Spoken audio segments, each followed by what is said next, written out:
Experts, nerds, and geeks from across the universe will converge on the capital city to see celebrity guests such as The Last Dragon, Tybok, Megan Tandy, and voice actor Dave Fennoy. Hey, how you doing? I'm voice actor Dave Fennoy with a shout out to all my geeks, freaks, and urban nerds. Just want to let you know I'm going to be there and I want to meet you at the Urban NerdCon Gaming and Cosplay event. It's happening July 29th through the 31st in Montgomery, Alabama. Hope you want to meet me as much as I want to meet you. So join us by visiting theurbannerdcon.net for ticket and vendor information. This will be the premier blurred event in the universe. Theurbannerdcon.net. Our heroes, our villains, our stories, everyone's con. See you there.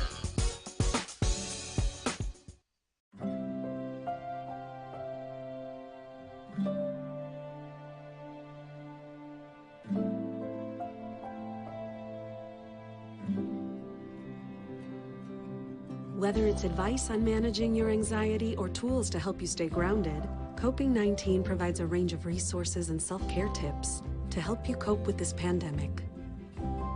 We can help. Find the resources that work best for you at coping-19.org. Itchy, squirmy, scratchy, family not getting clean? Get Charmin Ultra Strong. Go get them. It just cleans better. With a diamond weave texture, your family can use less while still getting clean. Goodbye, itchy squirm.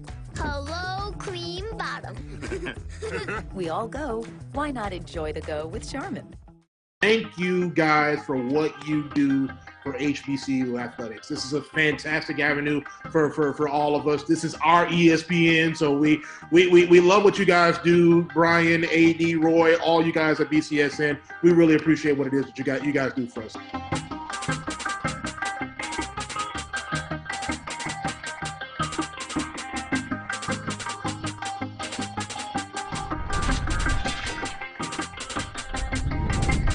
It's never too early to plant the seed, to share the tradition, and instill a sense of pride in your HBCU with your little ones.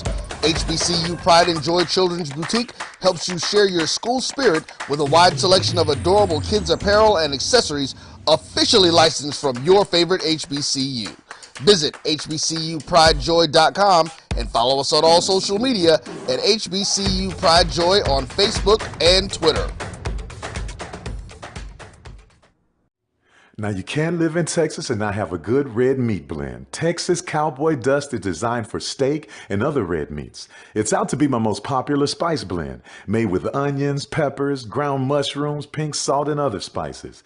Texas Cowboy Dust also goes great with chicken, pork, vegetables, and adds a restaurant quality sheen to gravies and sauces.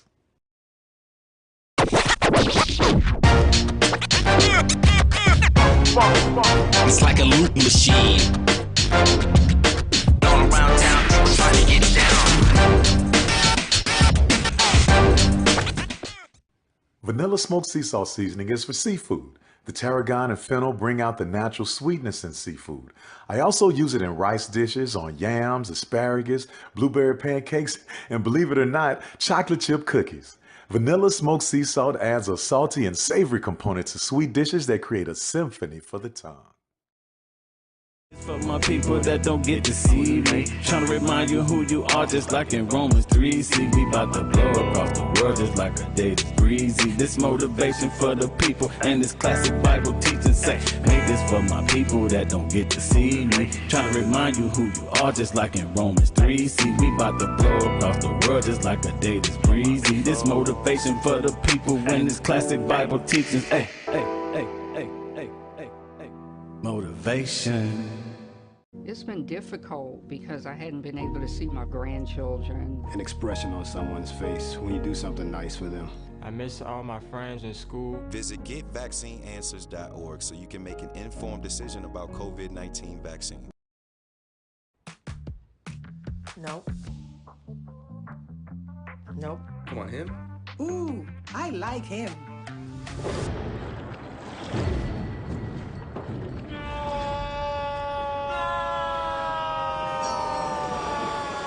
Quick, the quicker picker-upper.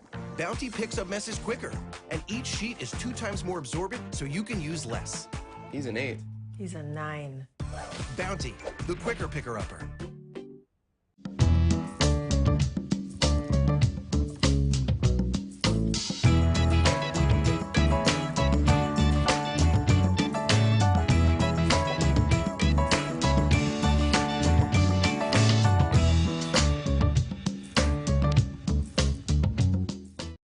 Let's get back to getting ticks instead of watching flicks.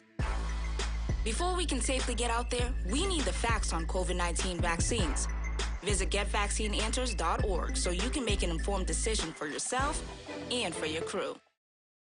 This is Brian Fulford. AD Drew and I are co-hosts of the BCSN Sports Wrap. We talk about all things related to HBCU athletics. From the games, teams, coaches, and fan interest stories, we cover it all. You can find our shows on Facebook at BCSN Sports Wrap, YouTube at MyJBN Online, and everywhere you listen to podcasts like Anchor, Spotify, Google, and Apple Podcasts. You can also find the show on the Jericho Broadcast Network's app. Make sure to download. We look forward to you joining the conversation and being a part of the show.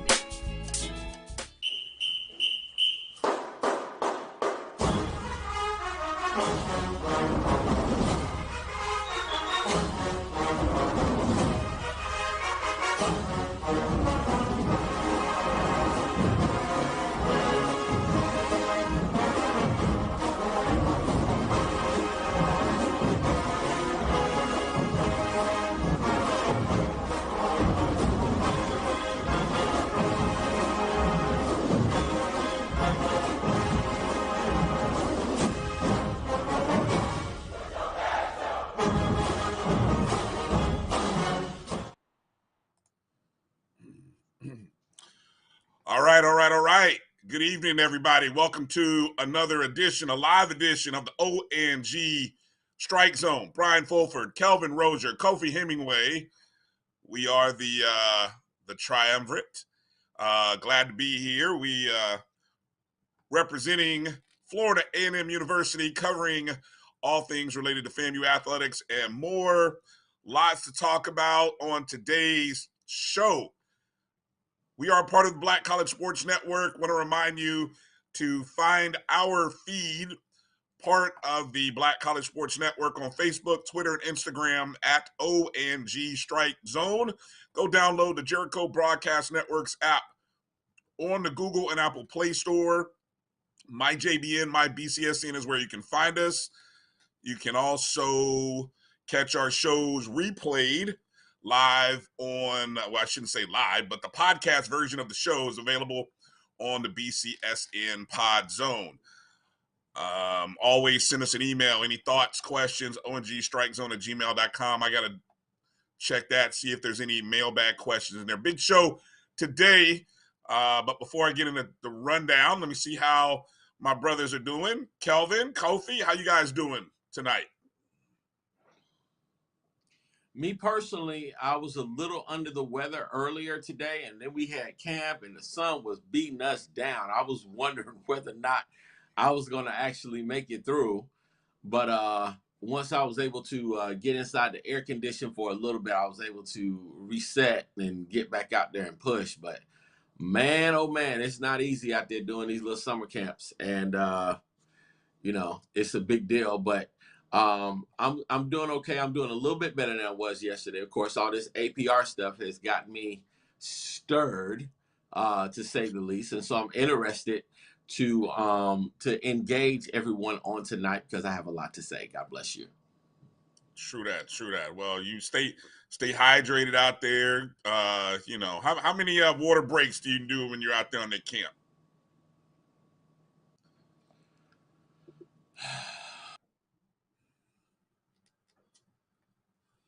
Oh, got him. Three or four, maybe. We'll come back to Kofi. Yeah, we'll come back to Kofi in just a second. There we go. You were saying, Kofi, how many water breaks? Oh, we take water breaks. We take several water breaks. You know, that's really not the thing. I think I was a little under the weather just to begin with this morning. Had nothing to do with the heat. Then getting out there and coupling that with the heat was just not necessarily easy. I probably should have taken the day off, but I didn't. Because I value what I have to say to the kids and training them and that sort of thing. So I didn't want to miss a day with that, but 101 degrees on the court is never easy. No. God bless you, man. Stay safe out there. Kelvin, how we doing? Man, I'm doing great, man. I'm doing wonderful, man. And COVID, that's why I stopped coaching. There was a time way back in the day where I used to coach high school football for about 6 or 7 years. And once I left, every year I used to get asked multiple times to come back and go out there and do it. And my reply was always the same. Man, I don't know what kind of heat this is, but it ain't the kind of heat that I used to coach in. And I would never go back because of heat in 2 days, ever. Florida heat hits different. So, it just really does, especially this type of year. And, I'm convinced, because I feel like a lot of us have really let our guard down regarding COVID, right? Because, we got sick and tired of wearing all these masks. The reality is COVID and a whole bunch of other stuff is out there in the environment. So we still have to be responsible and do what's necessary for our own bodies to stay safe.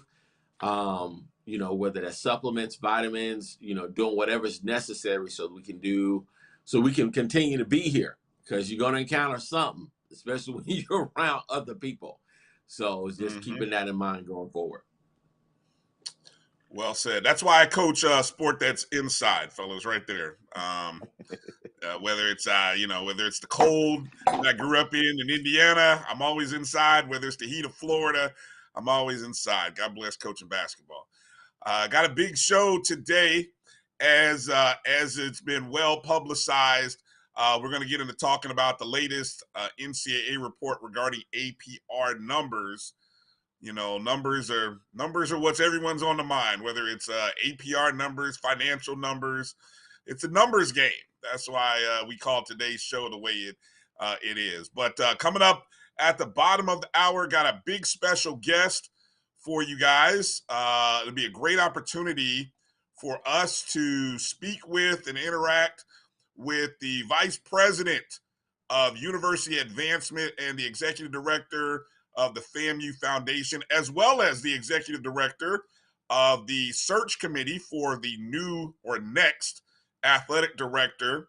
Dr. Shawnta Friday-Stroud is scheduled to join us at the bottom of the hour.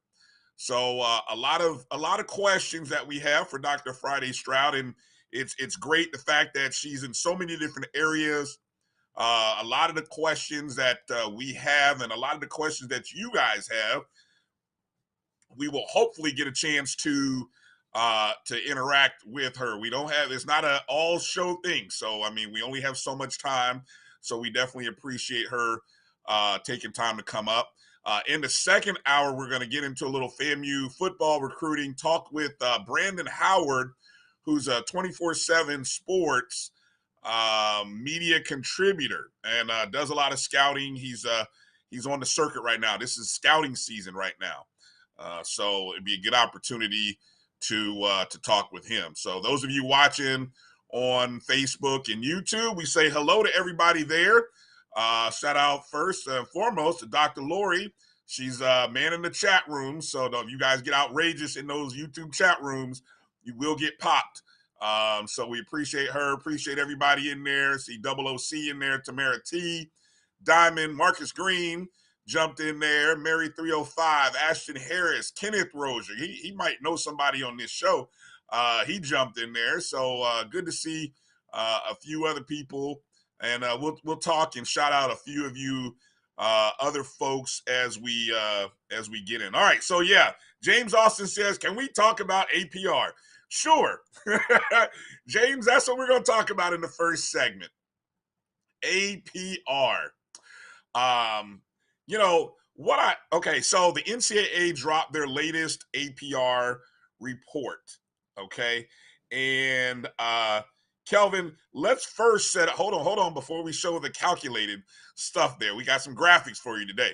Kelvin, why don't you give people the basics of what, for those who don't know, what APR is let's start there, how it is calculated, and we do have a graphic when you get to that part. Go ahead. It was a formula that was come up by a council back in I want to say 2002 to 2003 time frame, in which they were trying to make sure that student athletes were matriculating through the academic side of things and not just being hired guns. So they end up selling it on a formula that takes into primarily two things: retention and progress toward a degree. And most of the times, programs get caught up in the numbers with the whole um, progress toward a degree. And when kids drop out of the system, basically, very little of it has to do with kids not going to class and academic performance. You have a few of those, but that's not what really drags it down. And so they have a formula in which they give a point for when a kid is academically eligible during a year, and they have to be getting financial aid, athletic financial aid specifically too. So your walk-ons and people on academic scholarships, they're not part of that formula. It's the ones that are getting athletic aid that's a part of the formula. And you can split scholarships and you got partials and so forth. So it can get kind of tricky and complicated. And we've talked about budgets. And if you look at the fact that they got a low resource category, lets you know the NCAA realizes that the disparity. If you look at generally the programs that are always falling victim to APR, it's the ones with the lowest budgets. Now they have tried to remedy some of that with scholarships and some other resources for low resource schools. But still, that whole formula, you get a point for retention. If a kid comes back, you get a point for if they're eligible, and then they multiply it by 1,000. Really don't know what 1,000 does other than try to get them to a big number. But ultimately now, 930 is the score that all sports need. And that 930 is supposed to represent at least 50% of a squad that is on a 4-year, and it's on a 4-year average, which also hurts the lower resource schools, because typically our students run on a 5 or 6 year cycle, not a 4-year, just like our regular student body. And a quite secret that's to this that a lot of people don't realize is athletes actually matriculate through university at a higher rate than the general student body. So that's kind of a abbreviated version of what APR is about and what its intent is, and we can go from there. So NCAA defines the APR, or academic progress rate, holds institutions accountable for the academic progress of their student athletes through a team-based metric that accounts for the eligibility and retention of each student athlete for each academic term. So put up that graphic there, Ms. Producer, on how it's calculated. So how APR is calculated. So as you can see right there with this example, this hypothetical Division I football team of 85 members, you have their fall semester outcomes. You have 75 players finish the term academically eligible and are retained for the spring semester. So what, 75 players times the 2 of 2. So that's your 150 of 150 points. So that's assuming everybody made it through academically eligible. They have 3 players are retained for the spring semester but are academically ineligible. Okay, that's your next point there. And then you have 5 players that leave the institution while academically eligible. That would be your transfer portal guys, probably, right? And then you have the 2 players who leave the institution while they're academically ineligible. So you see those total numbers that are earned, 158 of 170, the APR calculation, as Kelvin mentioned, and of course the timesing by 1,000 brings us toward a 929. As you mentioned, Kelvin, the teams must earn a 4-year average of 930. All right. So now, as this comes out, one of the things, there are penalties, right? They're in the past, they've recently suspended a lot of the penalties, because of COVID, but there are levels of penalties that come when your team does not meet the requirements of the 930, right? And you can have a limit of hours of athletic activities is the first penalty level. The second level adds additional reductions earlier in the traditional or non-championship season. Any other what other penalties? Now we've had issues with the penalties before. Kelvin, can you briefly any where have we historically been, and the penalties that FAMU has dealt with in the past were what? And that are most we just coming out of those, if I'm not mistaken, correct? We're actually not out of all of them now. See, we have to separate though APR and NCAA sanctions, right? So Correct. Coach Shute was talking about was not an APR issue. They had their sanctions were related to, again, um, um, students who were not in a program that was a degree seeking program. They came from a JUCO level. And the NCAA requires that if you come in with AA as an athlete, that you can't be in a pre-law or pre-program. You have to be in a grad level program. And so that was a NCAA sanction. It was not an APR issue. APR typically has, and I hadn't gone back to look to make sure it hadn't changed. So I'm going off what I know it to be as last time I looked at it. It had 3 levels, right? Yeah, level 1, 2, and 3. And of course, as you go up, I mean, you're a repeat offender, which FAMU has been in certain sports. And so it can be anything from a reduction of athletic practice, and then replace that time with academic activity. So losing like 4 hours a week. I know we had some of that when Earl was here.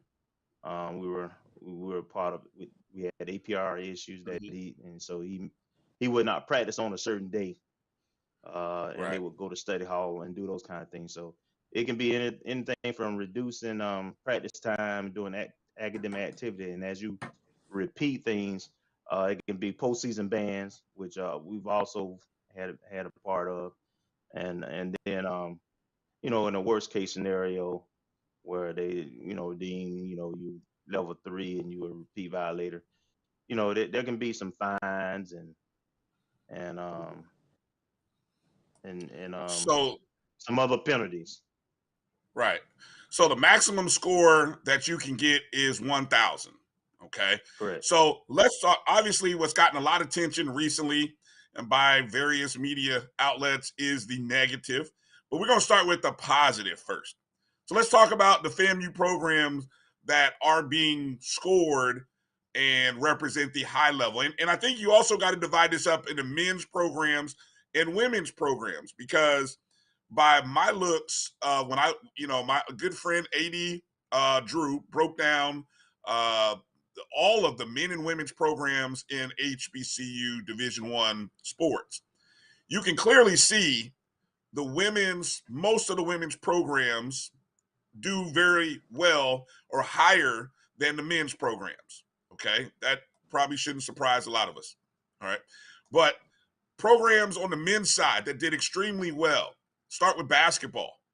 Men's basketball, FAMU men's basketball scored 974, which is, first off, it is the top among all SWAC basketball programs. Let me repeat that. Men's basketball, shout out to Coach McCall.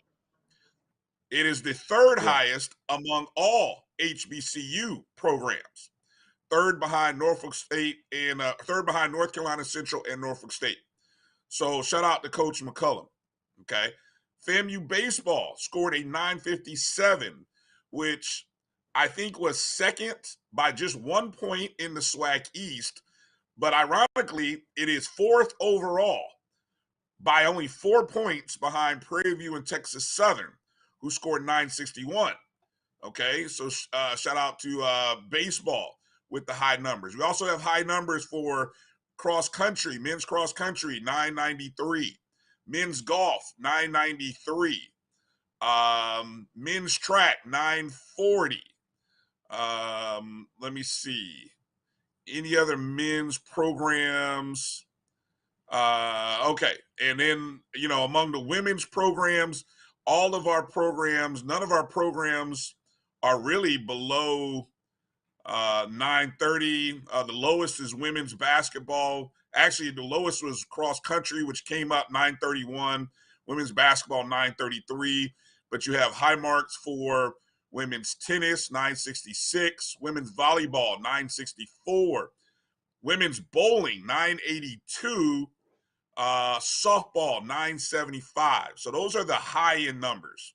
Now, the number that got everybody all frazzled is our football program numbers, 901. And 901 is actually the lowest among all HBCU Division I football programs, below the minimum number. We were one of 3 schools that fell below the number. Alabama State and Bethune were also below the number. I think I may have heard or read somewhere we might have been the lowest in all of FCS. I don't know if that was accurate or not. Okay. So that's what those numbers mean. I did have a conversation with Coach Simmons this morning, and they were aware prior to this report coming out that these numbers were going to be what they were. And there is a plan that is being worked on. Michael Smith, interim AD, is working on a plan. We don't know when that will be established or in place, but a plan is being put forth. And, Coach just wanted to make sure to let people know that, to not over, I don't know if I'm going to paraphrase this properly. Don't panic. I guess that's the best way of saying it. Don't panic because there are opportunities to improve. But as we were kind of talking offline, guys, Kelvin, Kofi, what are your concerns when you see these numbers? But I think the bigger question is, are there opportunities for an improvement within a year to 2 years? Go ahead, Kofi. Go ahead, Kofi. All right. So let me begin. I too was also aware of the APR issues. I am aware that some of this was calculated in the court negotiations performance. And one of the things that I think was cause for concern from the higher ups. We lost a couple of football players. I want to say due to extreme circumstances. A couple of them really had some issues academically to begin with. Very peculiar cases academically. They needed a lot of attention. In addition to that, we also had a marquee player that was expected to start at one of our key positions who lost his father. So, that of course had a lot to do with his academic performance.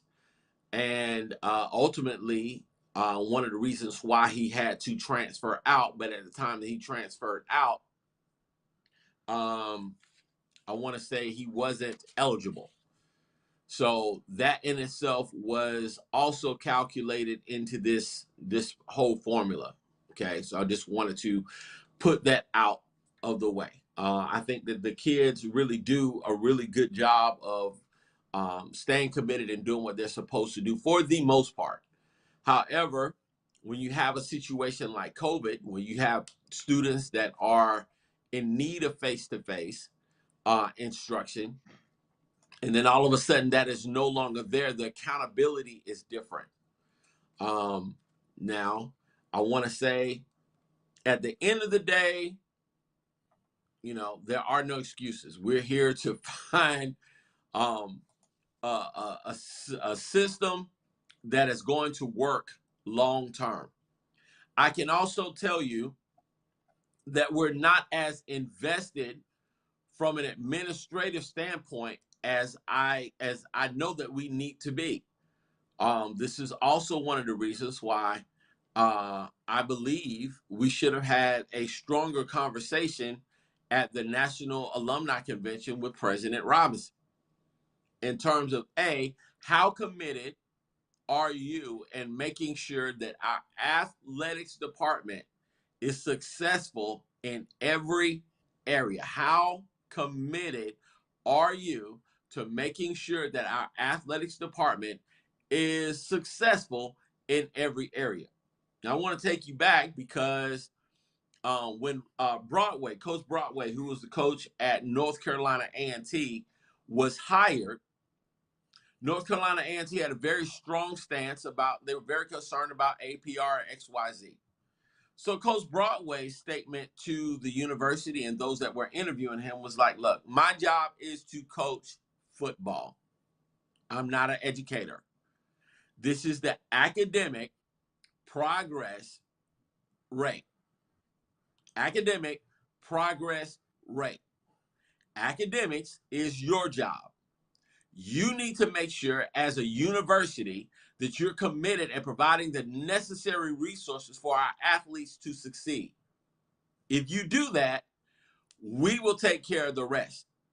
But don't put all that on our coaches. Now, I know back in the day you had Coach Eddie Robinson going up and down the hallway with his cowbell, knocking on doors, making sure students were up, making sure they took a shower, brushed their teeth, washed their face, all that stuff, making sure that all of them were up. He was doing this at 6 a.m. every day. Coach Eddie Robinson did. We not in the darn 50s and 60s no more. All right. So what I am saying is, before Gaucher got here, we had a system that was working.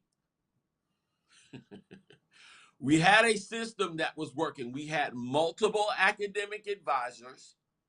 We had a notification system that notified coaches in terms of what was going on, and it was working. Needless to say, Gaucher came in and changed the system.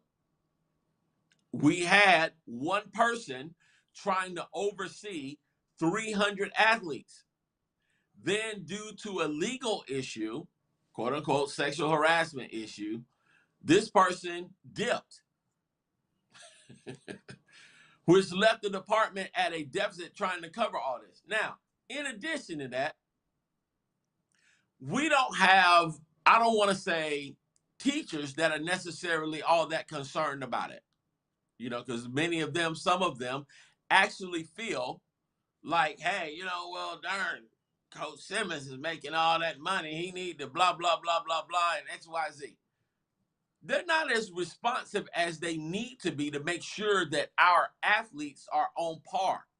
That's a time issue, and it's something I believe needs to be incentivized, and there needs to be some accountability with that. If a coach is asking your question via email and you don't respond, I feel like that's unacceptable, and whoever that is, they need to be held accountable. I don't feel like that's right. I think that's ridiculous that you're a part of the team known as Florida A&M University. Even though you're not on the field, you own the team. So if a student is not doing what he's supposed to do and he's not in class and a coach is sending an email and you have the audacity not to respond, that is unacceptable. Unacceptable. So these are issues that our football team and our athletics teams are facing. Now, let me say this. 30 seconds, Kofi, real quick. 30 seconds. This is real simple. When it comes to our budget, Right now, I think we're still under 10 million. We increase it to 5, 15 million, 13 million. We can hire the necessary people that can strengthen our infrastructure on the academic side, and this is no longer an issue. The end.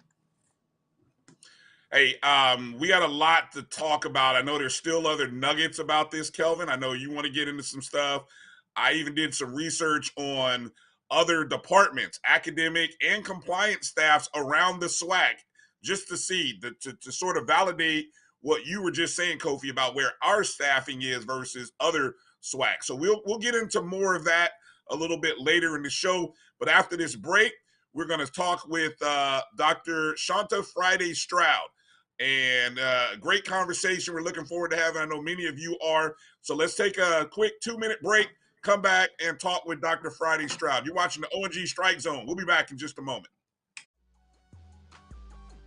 This is the Dean of the College of HBCU Sports, Kenyatta Cavill of Dr. Cavill's Inside the HBCU Sports Lab with Mike Washington and Charles Bishop. Come mix it up in the lab where the course lecture is in session every Tuesday from 6 o'clock p.m. Central Standard Time on Facebook Live, YouTube Spreaker, or the BCSN app, as we discuss all things about the HBCU sports culture, including exploring the week that was in the sporting HBCU diaspora, as well as the upcoming week of HBCU sports. With me, the Dean, the College of HBCU Sports, on Dr. Cavill's Inside the HBCU Sports Lab with Mike Washington and Charles Bishop. Course lecture dismissed. Are you ready? It's time. The inaugural Urban NerdCon is coming to Montgomery, Alabama, July 29th through the 31st. Blurs, nerds, and geeks from across the universe will converge on the capital city to see celebrity guests such as The Last Dragon, Timok, Megan Tandy, and voice actor Dave Fennoy. Hey, how you doing? I'm voice actor Dave Fennoy with a shout out to all my geeks, freaks, and urban nerds. Just want to let you know I'm going to be there and I want to meet you at the Urban NerdCon Gaming and Cosplay event. It's happening July 29th through the 31st in Montgomery, Alabama. Hope you want to meet me as much as I want to meet you. So join us by visiting theurbannerdcon.net for ticket and vendor information. This will be the premier Blurred event in the universe. Theurbannerdcon.net. Our heroes, our villains, our stories, everyone's con. See you there.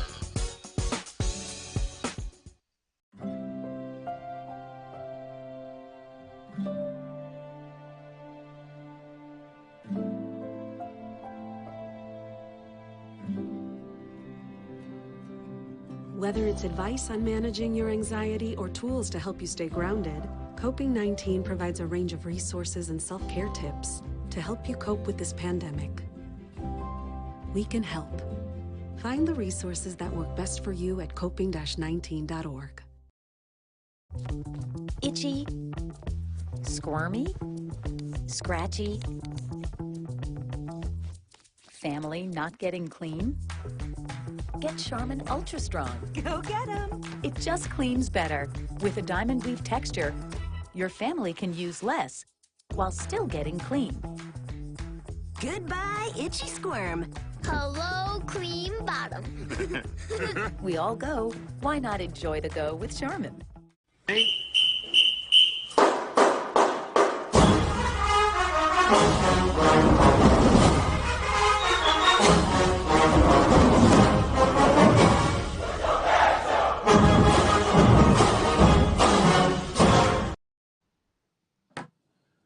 All right. Welcome back to the ONG Strike Zone. Brian, Kelvin, Kofi, and look, hey, you guys, all right, we've been working. We've been out here working for you guys. So it's a pleasure to have on right now, joining us for the first time in the ONG Strike Zone, Dr.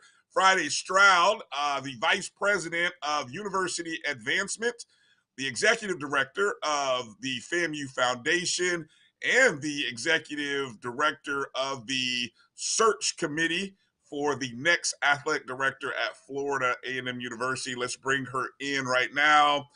Dr. Friday-Stroud, thank you for joining us, Doc. How are you doing this evening?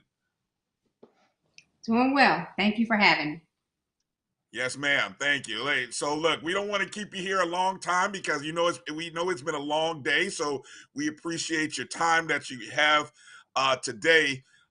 Let's start with the executive or with the committee the search committee for the new athletic director. That's the big buzz for a lot of folks that we talk with. I guess so. For me, my first question would have to do with what is the current progress of the committee in terms of meetings that have been held. Um, where is the role? I mean, we understand that there's a search committee involved. Just give us a little background on where things stand as of the middle of June. All right, so the search committee has been formed. Dr. Robinson appointed the search committee and appointed me the chair of that search committee. We have met 3 times to date. The search firm has been hired. That is DHR Global. They came on board, I guess, about a week and a half ago. So they have attended 2 meetings. They will run the process of actually going out to recruit candidates as well as take in nominations that come in. And so we are in the process now of getting the job description finalized and posted. It will be posted on FAMU's site, and it will also be posted on DHR Global's website. All candidates will apply through DHR Global, not directly to us on the search committee. And the committee's role is to screen those candidates that meet the minimum criteria. And so the committee will start working next on developing the screening criteria. The questions that will be used for the first round of interviews, which will be held virtually, as well as the questions for the on-campus interviews. And all the meetings are posted on the university's website, and there is a webinar portion available for anybody who would like to listen.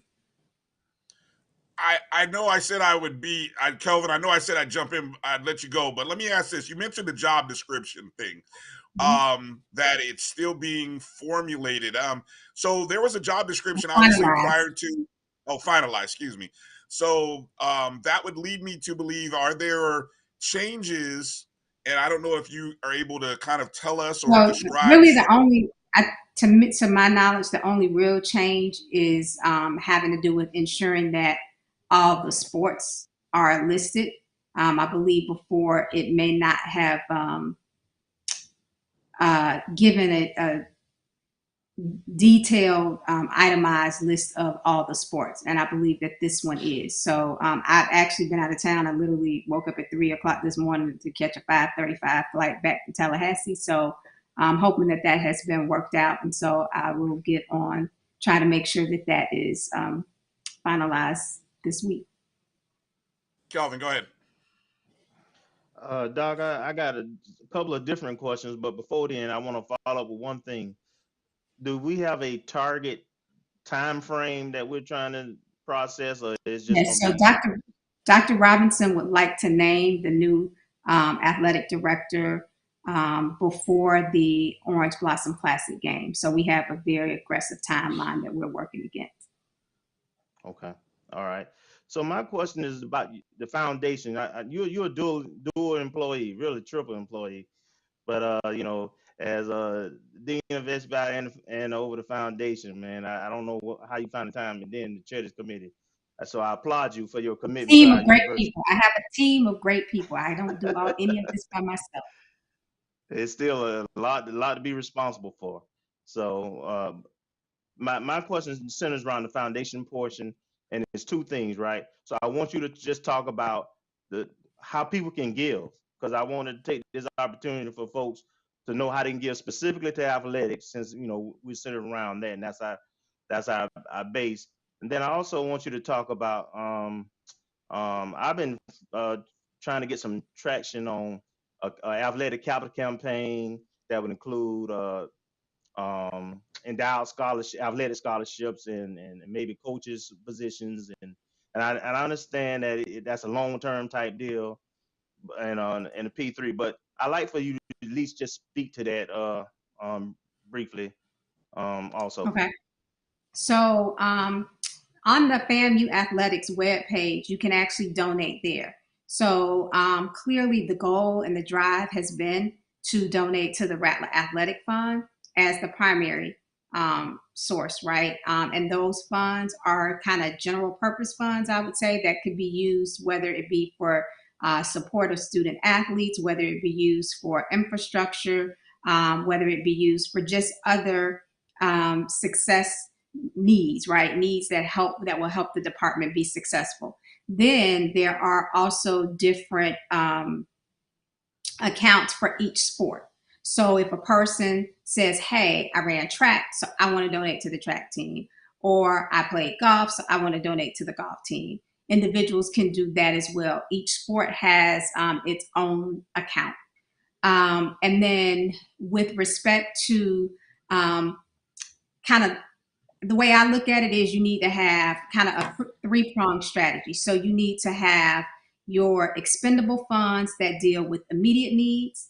You need to have your expendable funds that deal with kind of mid-range needs. And then you need to have your endowed funds that are going to deal with what I would call kind of your long-range needs, right? Recognizing that those dollars that are endowed, you will never spend the corpus of those dollars, but it's the interest earnings that the department could then count on every year to know that they have those funds available.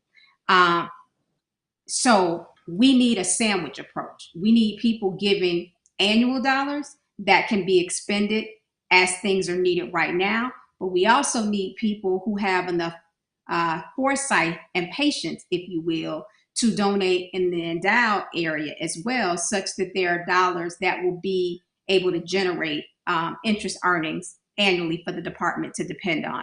And so for me, it's really, that's why I said kind of a three-pronged approach, right? Looking at short range, mid-range, and long range. And I would say heretofore, we have been more in the immediate range, right? Like not just short range, but immediate range, right? That's a subset of that short range. But we also have to get people to the point of giving to support the program over the long haul. And here's what I'll say, right? If you look at all of your Ivy League institutions with their billion-dollar endowments, these endowments did not get to that size on annual gifts. These endowments got to that size over endowed gifts generation after generation. And so we have to also start thinking long-term and get out of the, oh, I'm giving my money right now and I want to see it used right now, right? We have to have people who are willing to say, I have the patience and the confidence, right, that the dollars that we are given, that we're going to endow them. They can only be used for the purpose for which they are endowed. We get audited on that every year, right? And so setting it up, and that's why I'll take a plug from Dean Mobley, right? I always say she was a woman way ahead of her time, because back in the 80s, she started endowing dollars. And it is those dollars today that still generate interest earnings that enable SBI to be able to provide scholarship dollars, right?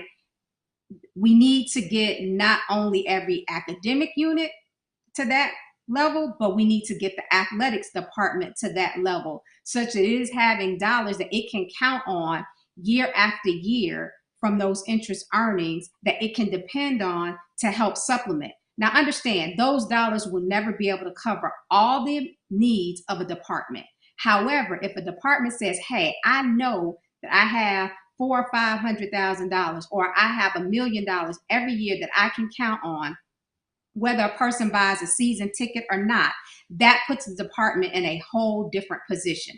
And so what I say is we need to get out of just the here and now, and we need to expand ourselves to being about the here, the now, the next year, the 5 years from now, and 100 years from now when we're no longer here. And that's what those Ivy League schools have done. That's why they have billions of dollars. That's why they have interest earnings that they can depend on year over year. And we need to move to that position.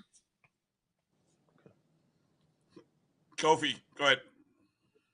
Yeah, so it's been reported on a consistent basis that we only have 5% of alums and supporters that give on an annual basis. And if that's the truth, how do we increase our annual base of giving? What is the strategy that goes into that? And how can we get a higher percentage of Rattler Nation that will give towards endowed or even immediate needs? Because I think that, it's a numbers game on some level. So if we're able to increase our numbers, that's going to increase what we have to work with. Yes, so it's a little more than 5%, not much, but it is a little more. And we are working to try to get to double digits. I will say, one could say, relatively speaking, we're not at the bottom of the barrel, but we're not at the top of the heat either, right? And so the goal is to try to get to sustainable double digits. And what that is people giving to support students and causes, not giving to support people, right? And so the athletics program and FAMU have to outlive us, right? And so getting people to give on a consistent basis. So some of the things that we're doing, one is really trying to make sure that we have accurate data for our alumni. And then two, really educating them on why give and why give continuously, right? So one of the beautiful things is if you set it and let it ride, right? So if we get into the point where we have people, donating, whether it be $25, $50, $100. I mean, if you think about how much the average person spends in their disposable income on Starbucks, eating out, socializing, just take a weekly basis. If you took a percentage out of that and said, hey, what would I miss if I donated $25 a month? 2 cups, 3 cups, Starbucks coffee, right? But we have to get people who are going to say, hey, I am going to set it and let it ride.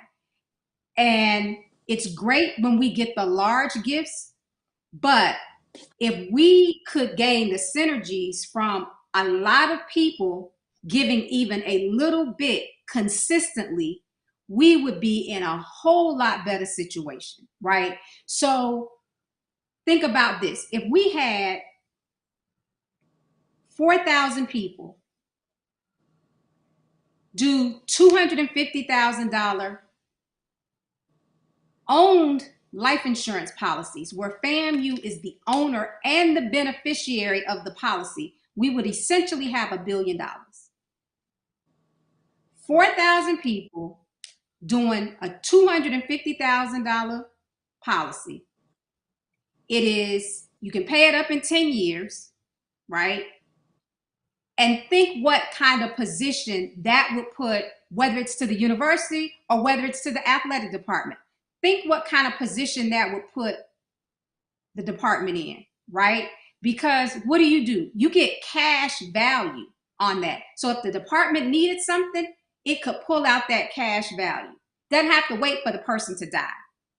But then there's also the death benefit that goes along with it, right? This is how the Ivy Leagues have these $1 billion endowments, because people 150 years ago, 200 years ago, endowed dollars left, whether it be life insurance policies, stocks, bonds, property, whatever, to the universities. And the universities are then able to convert that to cash, right? That then they can now endow, and it's the interest earnings that they are living off of.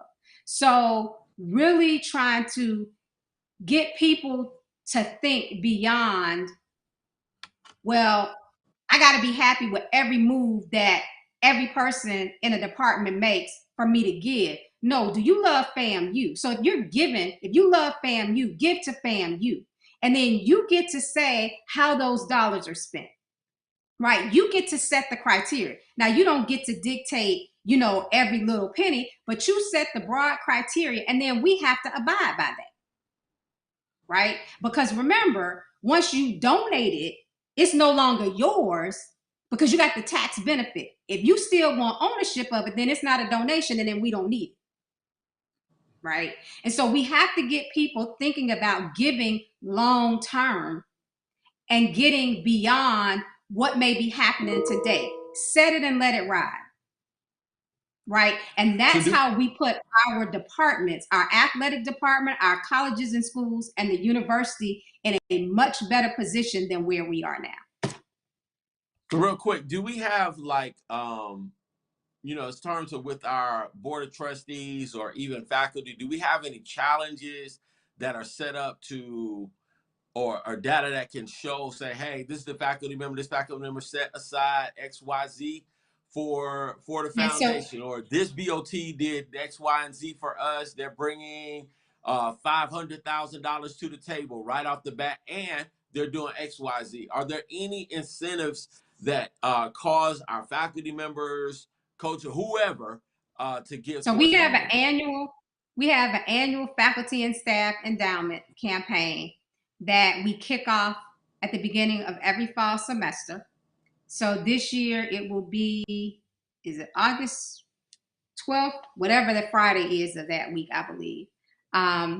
And we bring together not just the faculty, but we bring together the staff around the whole campus, and we have a whole campaign around donating.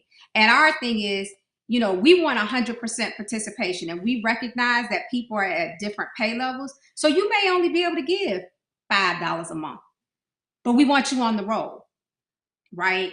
And so that's really what we try to work at. And so we put together that, and I can't take credit, right? That campaign existed long before I did. I believe Dr. Humphrey started that campaign, right? So we've continued it. Where we have extended it is that rather than it just being kind of the sole focus in the fall semester, we try to run that year round. So we actually will report out which college and school or unit raised the most money. We will report out which college and school actually had the highest participation percentage, right? Because there are some units that are small. They can't compete on a dollar value, but they can compete on participation. So we have expanded that to, you know, everybody likes a little friendly competition, right? So we have expanded that. And then our board of trustee members, they have challenged themselves, right, to not only give personally, but to bring other potential donors to the table. And they have been doing that. Our foundation board members, they actually have an annual get of $5,000. And then they also bring additional donors to the table. So yes, we have been doing that. And then our alumni, National Alumni Association chapter, they raise money year round. As you all know, they had one of their biggest fundraisers just here on campus a week or so ago at the National Alumni Association convention. You have the National Rattler F Club. They do their fundraisers, and they give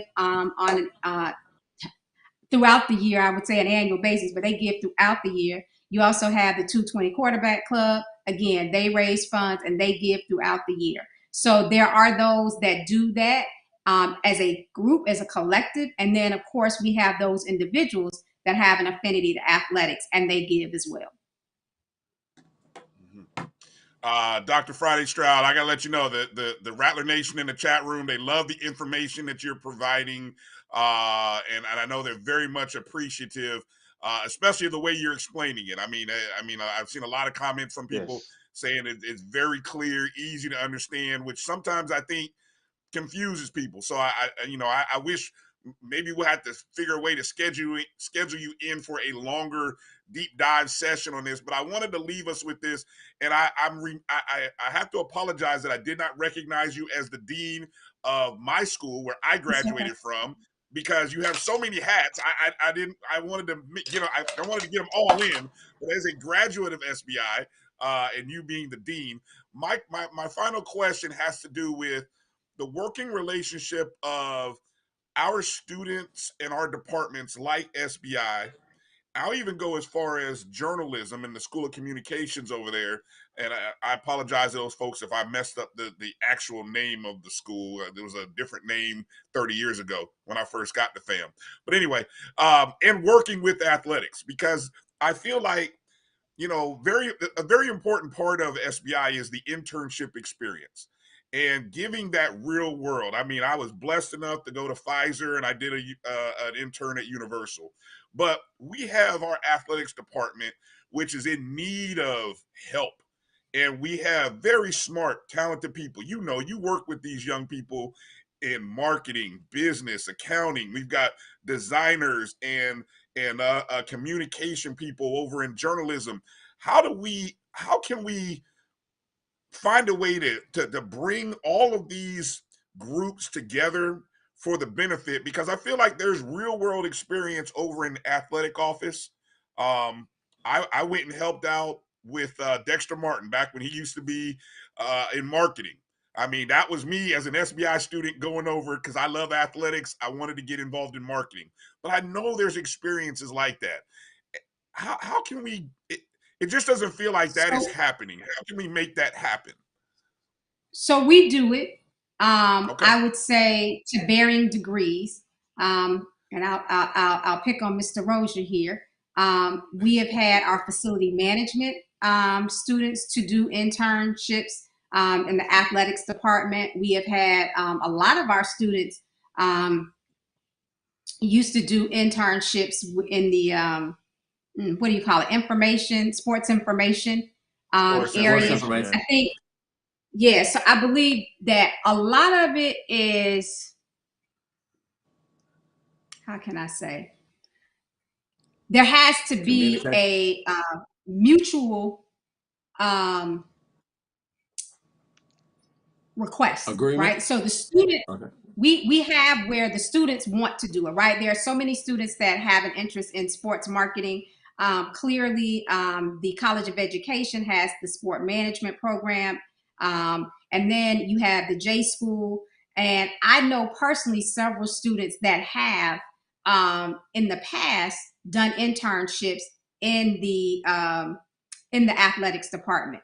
So the question becomes, I think, more about how do we institutionalize it over the long haul, regardless of who happens to be in the position. And I think that's probably getting more at what you're speaking about, because it's not something that hasn't been done. It has been done, was done. And I think there's some of it happening now, just not on the scale that I think it used to happen before. And so, we can ask and we can want that, but we can't make somebody take on, that responsibility, because that it is a responsibility when they're having a student that's reporting to them, because as you all know, there are internship criteria that students have to meet in order to successfully complete an internship. So it has to be kind of a mutually beneficial piece and desire, if you will. So a two-way street. And so, not saying that we couldn't do more of it, but I don't want anybody to think that it's not something that hasn't been done. Gotcha. Look, you've been very gracious with your time this evening. I would like to invite you back when we have a little more in regarding to what the search committee is doing, when there's more in place, maybe maybe a month or two down the road. Obviously, when there's more to share, we'd love to have you back on, because we are eager. Everyone is eager to see this process play out. So any information that you would like to share, I'll leave you with the last word. Let Rattler Nation know any last words or thoughts. So I would say for Rattler Nation, right? Give. And regardless of what happens, the students need the support. And I think if we keep our focus on the students, then all the rest will fall into place, right? And again, I say all the time, Dean Mobley was a woman way ahead of her time. So we have a model, a successful model that works. If we can get people to institute that, and again, it takes patience. It doesn't happen overnight, but you can't say, I'm gonna give to you can't be a fair weather giver. Let me say that. You have to be committed to the cause. You have to be committed to the students. You have to be committed to athletics, right? You know, Rattlers, we die hard, right? We gonna fight.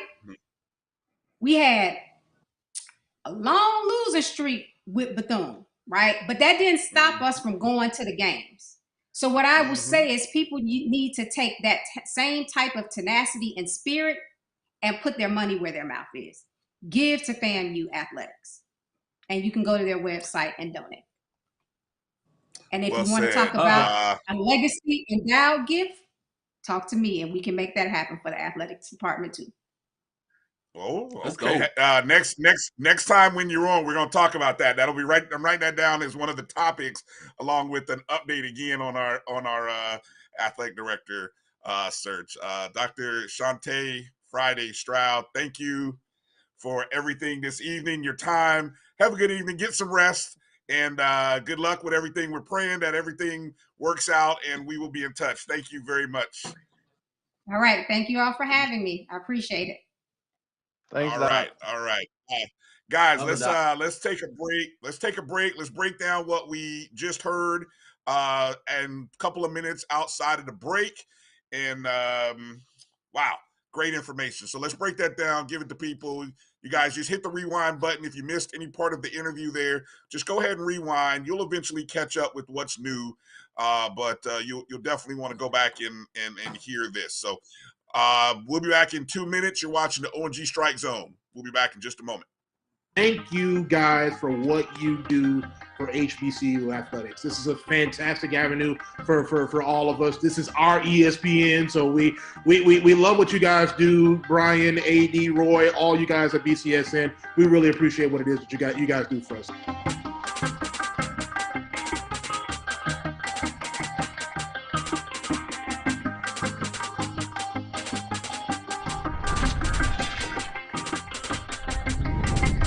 It's never too early to plant the seed, to share the tradition, and instill a sense of pride in your HBCU with your little ones. HBCU Pride and Joy Children's Boutique helps you share your school spirit with a wide selection of adorable kids' apparel and accessories officially licensed from your favorite HBCU.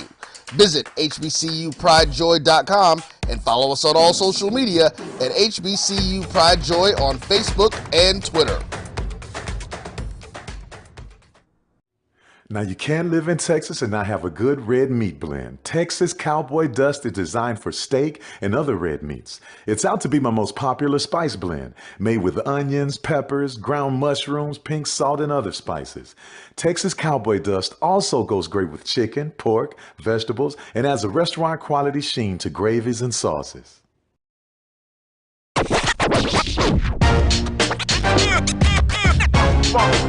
It's like a loot machine. All around town, people trying to get down. Vanilla smoked sea salt seasoning is for seafood. The tarragon and fennel bring out the natural sweetness in seafood. I also use it in rice dishes, on yams, asparagus, blueberry pancakes, and believe it or not, chocolate chip cookies. Vanilla smoked sea salt adds a salty and savory component to sweet dishes that create a symphony for the tongue. It's for my people that don't get to see me. Trying to remind you who you are, just like in Romans 3. See, we about to blow across the world just like a day that's breezy. This motivation for the people and this classic Bible teaching say, make this for my people that don't get to see me. Trying to remind you who you are, just like in Romans 3. See, we about to blow across the world just like a day that's breezy. This motivation for the people and this classic Bible teaching, hey, hey, hey, hey, hey, hey, hey. Motivation. It's been difficult because I hadn't been able to see my grandchildren. An expression on someone's face when you do something nice for them. I miss all my friends in school. Visit getvaccineanswers.org so you can make an informed decision about COVID-19 vaccine. Nope. Nope. Come on, him. Ooh, I like him.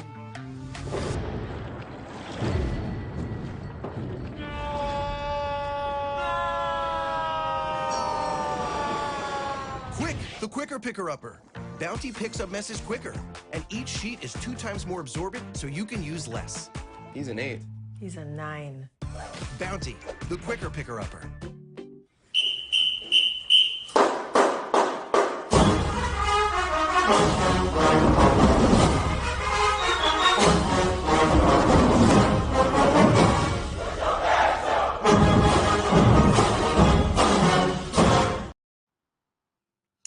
Welcome back to the OG Strike Zone. Brian, Kelvin, Kofi. Shout out to Dr. Shawnta Friday-Stroud for joining us in the last segment. Shout out to Andrew in communications for helping set that up for us.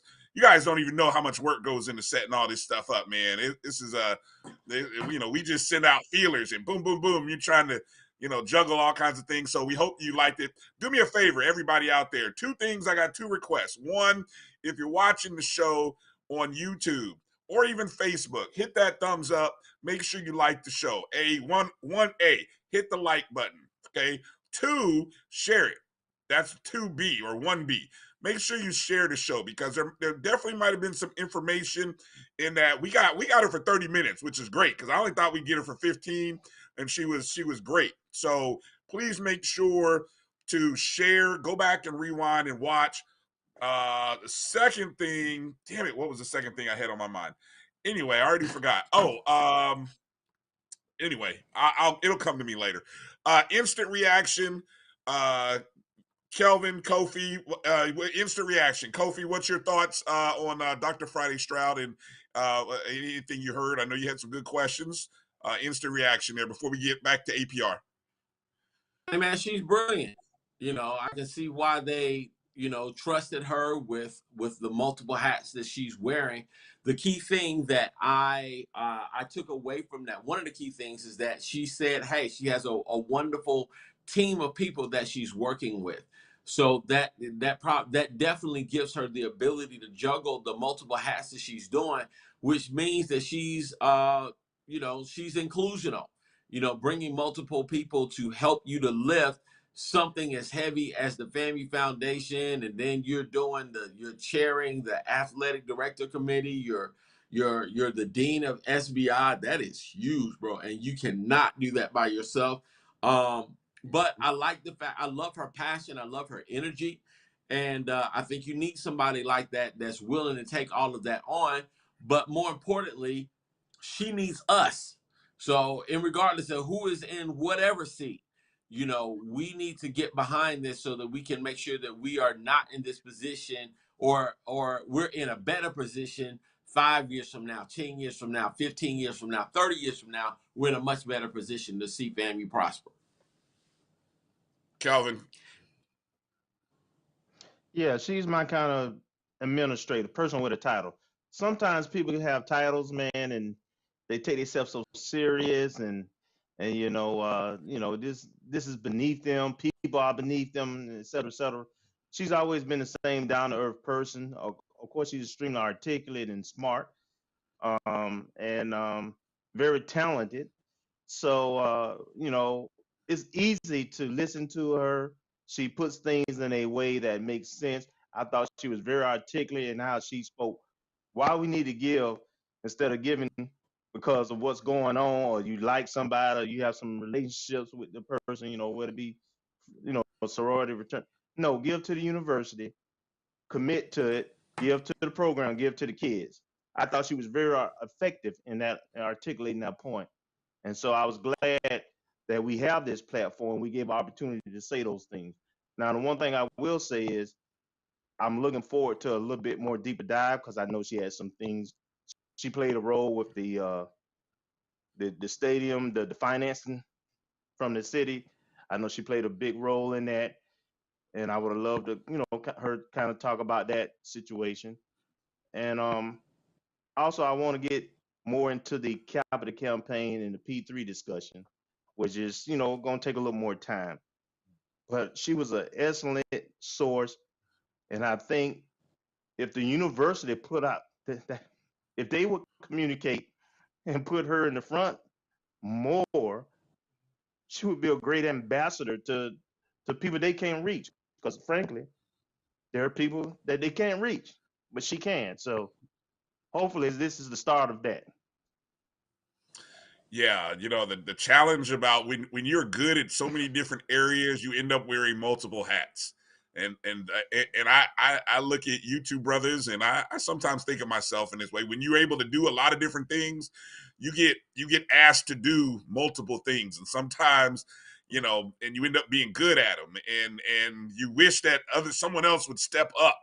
And I got a feeling that's why she is being asked to wear so many hats, because you can tell she is very good at what she does. And so I saw some comments in there. People like, I don't know if it was somebody said we got to move her over to the AD position. I'm like, well, you know, that would be a loss for the foundation, be a loss for SBI. And, you know, so I mean, you add one, but you lose two. So I don't know if that's a win or not. But so just to recap a couple things, she did say that Dr. Robinson was wanting to have an athletic director in place by the Orange Blossom Classic. So if you go with that timetable, that gives us 2.5 months. That's 75 days, roughly. I don't know how many days until that game. Less than 90. So yeah, that's a lot of work that's being put forth by that group. I got to give a shout out real quick to Dr. Lori in the chat room. I mean, with the taser and the sniper, I mean, the bots are out heavy today. I don't know what it is. A lot of you guys must be dragging bots from your other sites that you guys like to visit or something today, because man, she is working overtime sniping those bots today. So shout out to you, Dr. Lori. Can we add for Campbell to that, please? Add Campbell to what? A moderator? Yeah. Yeah. Yeah, we need to go and do that. Maybe two are better than one. Yeah. You can knock that out. All right. If Dr. Lori says she needs help, then yeah, I'll go ahead and if she wants the extra help, I'll go ahead and make that possible. You know, I don't like to jump that on to somebody else. Hey, okay, let's go back to APR here. Coming up at the bottom of the hour, we're talking to Brandon Howard regarding some FAMU recruiting info. Just kind of get on a landscape and see where FAMU is. But I did a deep search, guys, in terms of staffs, because just to give you some perspective, where is FAMU's athletic staff currently? We have one person in compliance, one person in academics. Okay. Now we talk about how many student athletes do we have? About 300? About 320 plus. Okay. So we already talked about our budget. We're aware of where our budget is, but I just want to I went through and I went through the other 11 schools in the SWAC just to see what their departments look like. Okay. And just roughly, I'll just go by school and numbers. Alabama A&M has 5 people among compliance and academic. A lot of these schools have compliance departments, but they also have academic or student academic services. They all have different names, but they all kind of involve tutoring, helping students progress, right? Alabama A&M has 5 in their department. Alabama State has 5. Only 1 in compliance, but they have 4 among their academic advisors. Alcorn has 3. Bethune has 3. Grambling has anywhere from 6 to 7 among their 2 departments. Jackson State has 6 to 8, actually 6 in academics and 2 in compliance. Jackson State divides theirs up among different sports. So their academics department has 6 people in it, 2 in compliance. Valley, how about this? Valley has 5. Again, Mississippi Valley State, 5. Prairie View, 5. Southern, 8. 8. Texas Southern, 8. UAPB, 5. So when we talk about our troubles, we have 2. The next lowest school. Say that. What? Say the that. next lowest school. Yeah. That so I just wanted to put that in comparison. Kelvin, go ahead. Other thoughts regarding APR? Anything you wanted to touch on that we didn't get to earlier? Yeah, I'm just talking in some general terms here. If you notice that the sports that are scored the lowest, you talk about it being men's sports versus women's sports.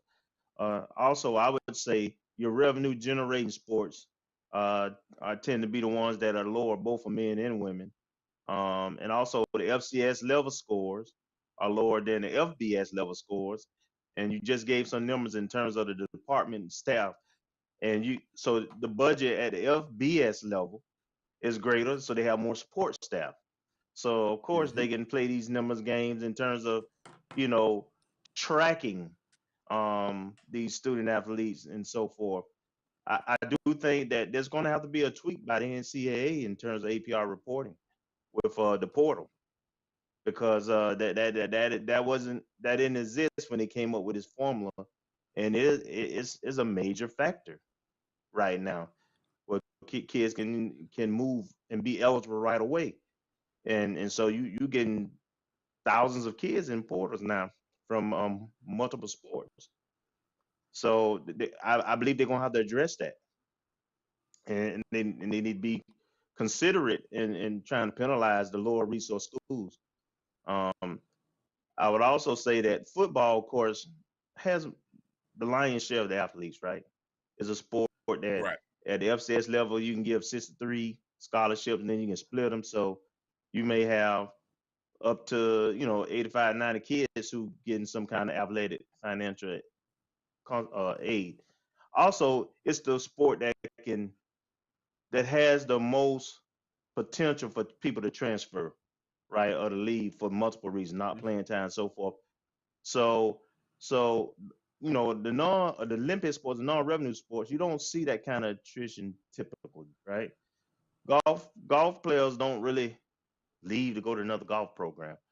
Tennis, same way, so forth. So so it makes sense that men's and women's basketball and football and baseball would be the sports that have the lower scores. Now, in terms of what you just said about HBCUs, low resource institutions, then FAMU specifically, I know prior to Courtney's administration, at a peak time under Dr. Eason, there were at least 3 people just in compliance that were ADs full time, and then there was a person in the financial aid support service side, and then there was a student support services person, and it was actually 2 in the academic advising side, 2 or 3. So at one time, our numbers were where they needed to be, and at that time, we were trying to clean up and come back because we were on probation and APR issues for a few sports. So, unfortunately, as COVID kind of laid out, that staffing level through attrition has dropped down drastically, and that is unacceptable. We have July 1 is the new athletic calendar, and you're gonna have to certify and get 100 athletes in between July and August. And cross country and volleyball start in August.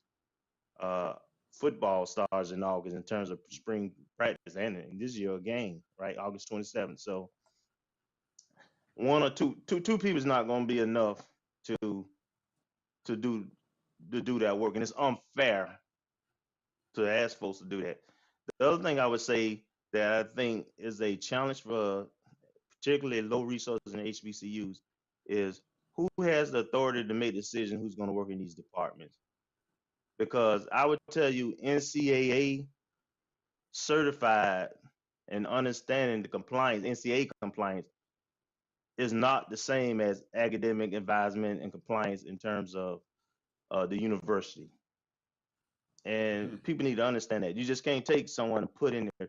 What happened with baseball and a couple other sports that James is saying he had only had 9 point 7 this year because they were serving their final year of sanctions. To give an example, where you had kids that were accepted in, had 3-point GPAs, engineering students, and everything. They were doing everything they're supposed to, but because how the university admitted them, they got classified as a upper level student, but they weren't in a degree seeking degree. So the NCAA saw it as and ruled that those kids were ineligible. So is those kind of nuances why it's important that you just don't have people that you say they want to volunteer to advise these kids and to be a part of that process. You need everybody who's a part of that process, whether they full-time athletics or they work in other departments and they focus is athletics, to understand and know NCAA requirements. I can't stress that enough. But we have to get our numbers up and resources dedicated to those student athletes because the kids are doing the work. Like I say, the academic side is not generally the issue. It's usually the tracking of kids who coming and going that becomes an issue. And then there's one thing we didn't talk about. So when someone leaves school, like maybe they go pro or what have you, and they hadn't graduated, they can come back to the university and get their degree. And if they do that, a university can get a point for that person coming back and finish up their degree. And as far as I know, there's no time limit on it. So somebody 6 years ago who graduated, come back and does that, then that goes back and we can recalculate our scores for it to reflect. So there are some other things that can be done. But again, it's gonna take money, and that's where the giving to the funds so that kids can get in summer school would help too. So there's a lot of pieces to it, but the bottom line is we gotta put the right people with the right skill sets, and we gotta put money behind it, in order for us to not repeat the cycle. Kofi, any thoughts here? Got about two or 3 minutes left in this segment. What do you got? Any thoughts? Well, for one, I wanted to know, very briefly before I go into my little rant, the young player that had his father pass, right, during that semester, and then he didn't do well. Is there any way to appeal that? So Kelvin. I won't talk about specific cases. I will say that there are ways to do appeals To increase our points. That's what I'm saying. From there you can always appeal. I would tell you, us being a repeat offender, though, kind of works against us and works against that. I mean, if since I mean, but APR the been around dude's since his daddy 2000. died. Listen to me. You asked the question, right? I'm answering the question. Let's go. It ain't about what we think. I would tell you that since 2004, 2002, 3, whatever it was, we've been guilty of APR compliance issues at least 3 times.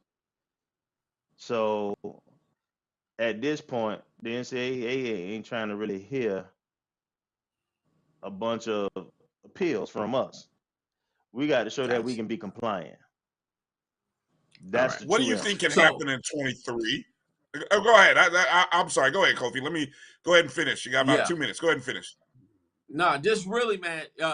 As I stated before,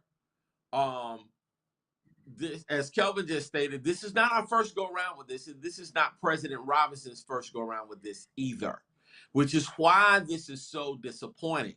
By now, there should have been something that even when you're looking at moving people around, shifting people, bringing your own people in, there are certain things that cannot be touched. And compliance is one of those things that you have to be very careful about moving people.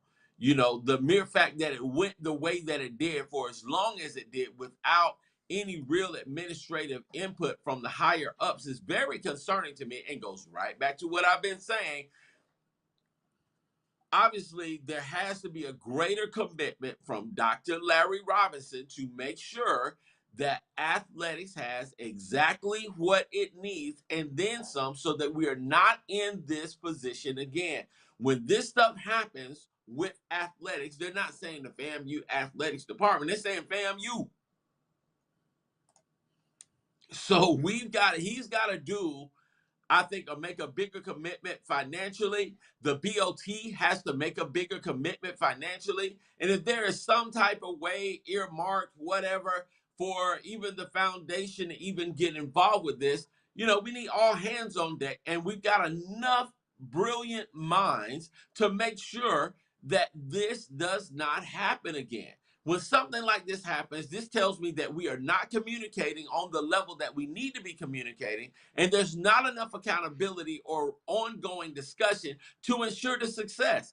Even when you look at what happened with the band, right? The band had all kinds of stuff going on. We had the incident back in 2011 with Robert Champion, and we had a whole bunch of ineligible people, blah, blah, blah, blah, blah. Well, the band has one of the highest GPAs literally on campus now. They're graduating people on a consistent basis because they have a system in place that in fact is working. Even though people whine, even though people complain, guess what?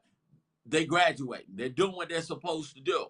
So even from that standpoint, having a system, having open communication so that if a player drops a class or is even considering dropping a class, if a player is missing class, all of that stuff needs to be reported in real time so that there can be some real-time adjustments and some real-time accountability so that we never visit this situation again.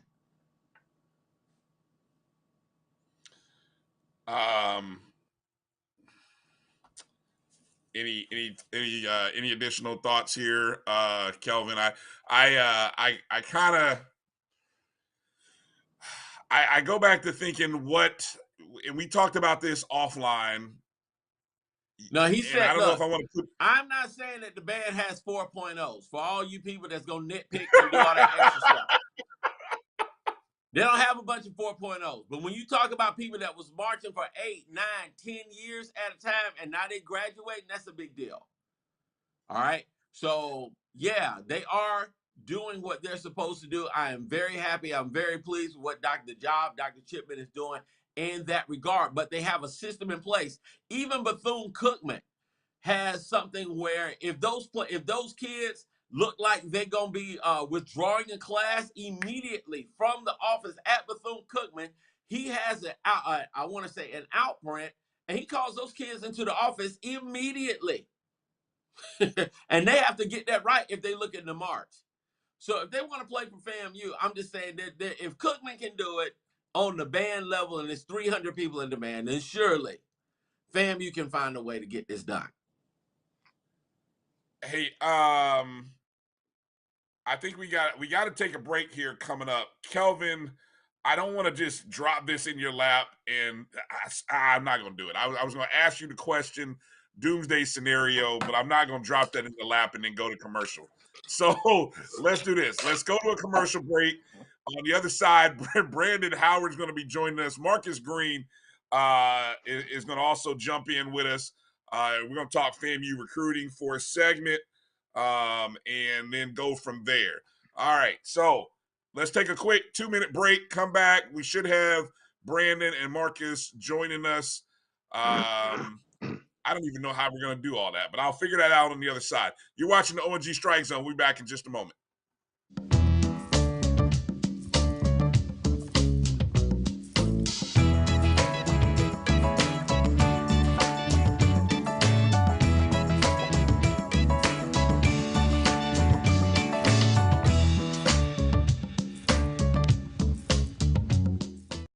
Let's get back to getting ticks instead of watching flicks. Before we can safely get out there, we need the facts on COVID-19 vaccines. Visit getvaccineanswers.org so you can make an informed decision for yourself and for your crew. This is Brian Fulford. AD Drew and I are co-hosts of the BCSN Sports Wrap. We talk about all things related to HBCU athletics. From the games, teams, coaches, and fan interest stories, we cover it all. You can find our shows on Facebook at BCSN Sports Wrap, YouTube at MyJBN Online, and everywhere you listen to podcasts like Anchor, Spotify, Google, and Apple Podcasts. You can also find the show on the Jericho Broadcast Network's app. Make sure to download. We look forward to you joining the conversation and being a part of the show. This is the Dean of the College of HBCU Sports, Kenyatta Cavill of Dr. Cavill's Inside the HBCU Sports Lab with Mike Washington and Charles Bishop.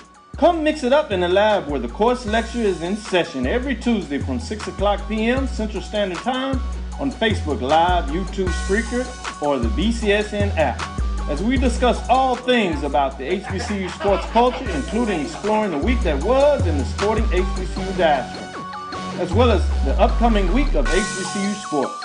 With me, the Dean, the College of HBCU Sports, on Dr. Cavill's Inside the HBCU Sports Lab with Mike Washington and Charles Bishop. Course lecture dismissed. Are you ready? It's time. The inaugural Urban NerdCon is coming to Montgomery, Alabama, July 29th through the 31st. Blurs, nerds, and geeks from across the universe will converge on the capital city to see celebrity guests such as The Last Dragon, Tybach, Megan Tandy, and voice actor Dave Fennoy. Hey, how you doing? I'm voice actor Dave Fennoy with a shout out to all my geeks, freaks, and urban nerds. Just want to let you know I'm going to be there and I want to meet you at the Urban NerdCon Gaming and Cosplay event. It's happening July 29th through the 31st in Montgomery, Alabama. Hope you want to meet me as much as I want to meet you. So join us by visiting theurbannerdcon.net for ticket and vendor information. This will be the premier blurred event in the universe. TheUrbanNerdCon.net. Our heroes, our villains, our stories, everyone's con. See you there.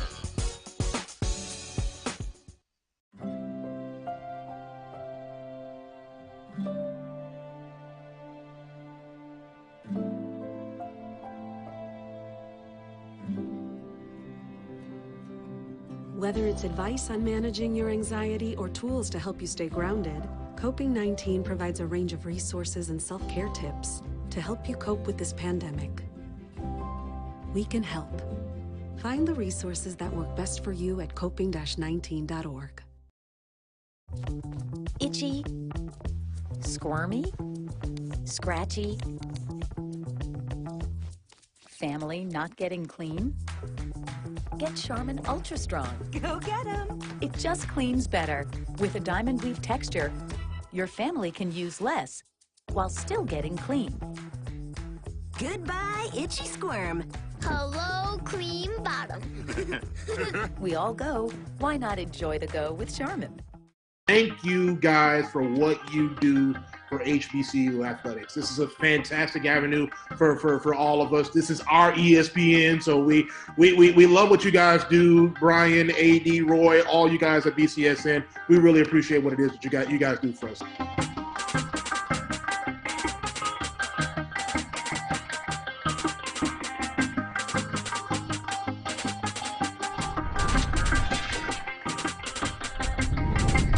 It's never too early to plant the seed, to share the tradition, and instill a sense of pride in your HBCU with your little ones. HBCU Pride and Joy Children's Boutique helps you share your school spirit with a wide selection of adorable kids' apparel and accessories officially licensed from your favorite HBCU. Visit hbcupridejoy.com and follow us on all social media at HBCU Pride Joy on Facebook and Twitter.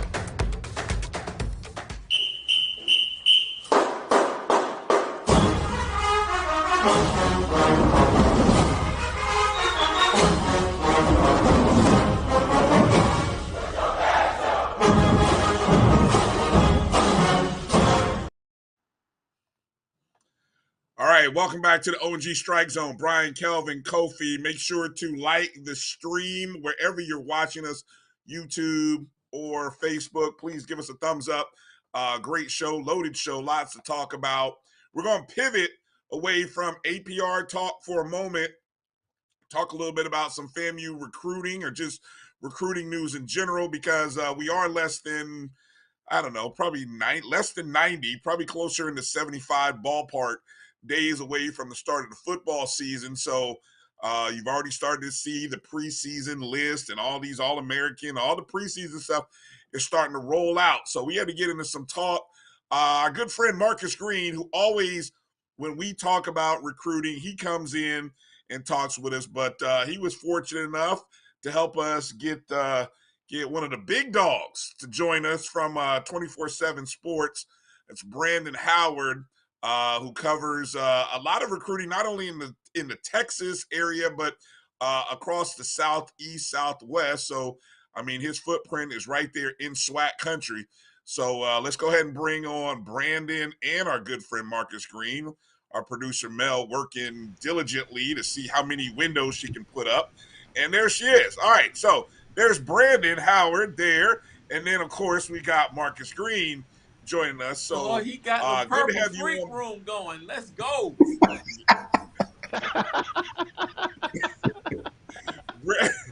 Wasn't expecting all that, Marcus. Let's go. COVID cannot stay focused worth nothing. No, he can't. Hey, first off, Brandon, welcome. All right, here we go. Welcome to the O&G, Brandon. How you doing tonight? Hey, appreciate you guys having me out. Doing well, doing very well. All right, and as always, it's good to see you, Marcus. Thanks for coming in, joining us as well. Well, thank you for having me. Yeah. Hey, Brandon. So you work with 24/7 Sports. As we were kind of talking offline earlier in the week, you just came from FAM. I think that you were saying you were just on campus recently. So let's just kind of start with FAMU. A lot of HBCU recruiting news happening.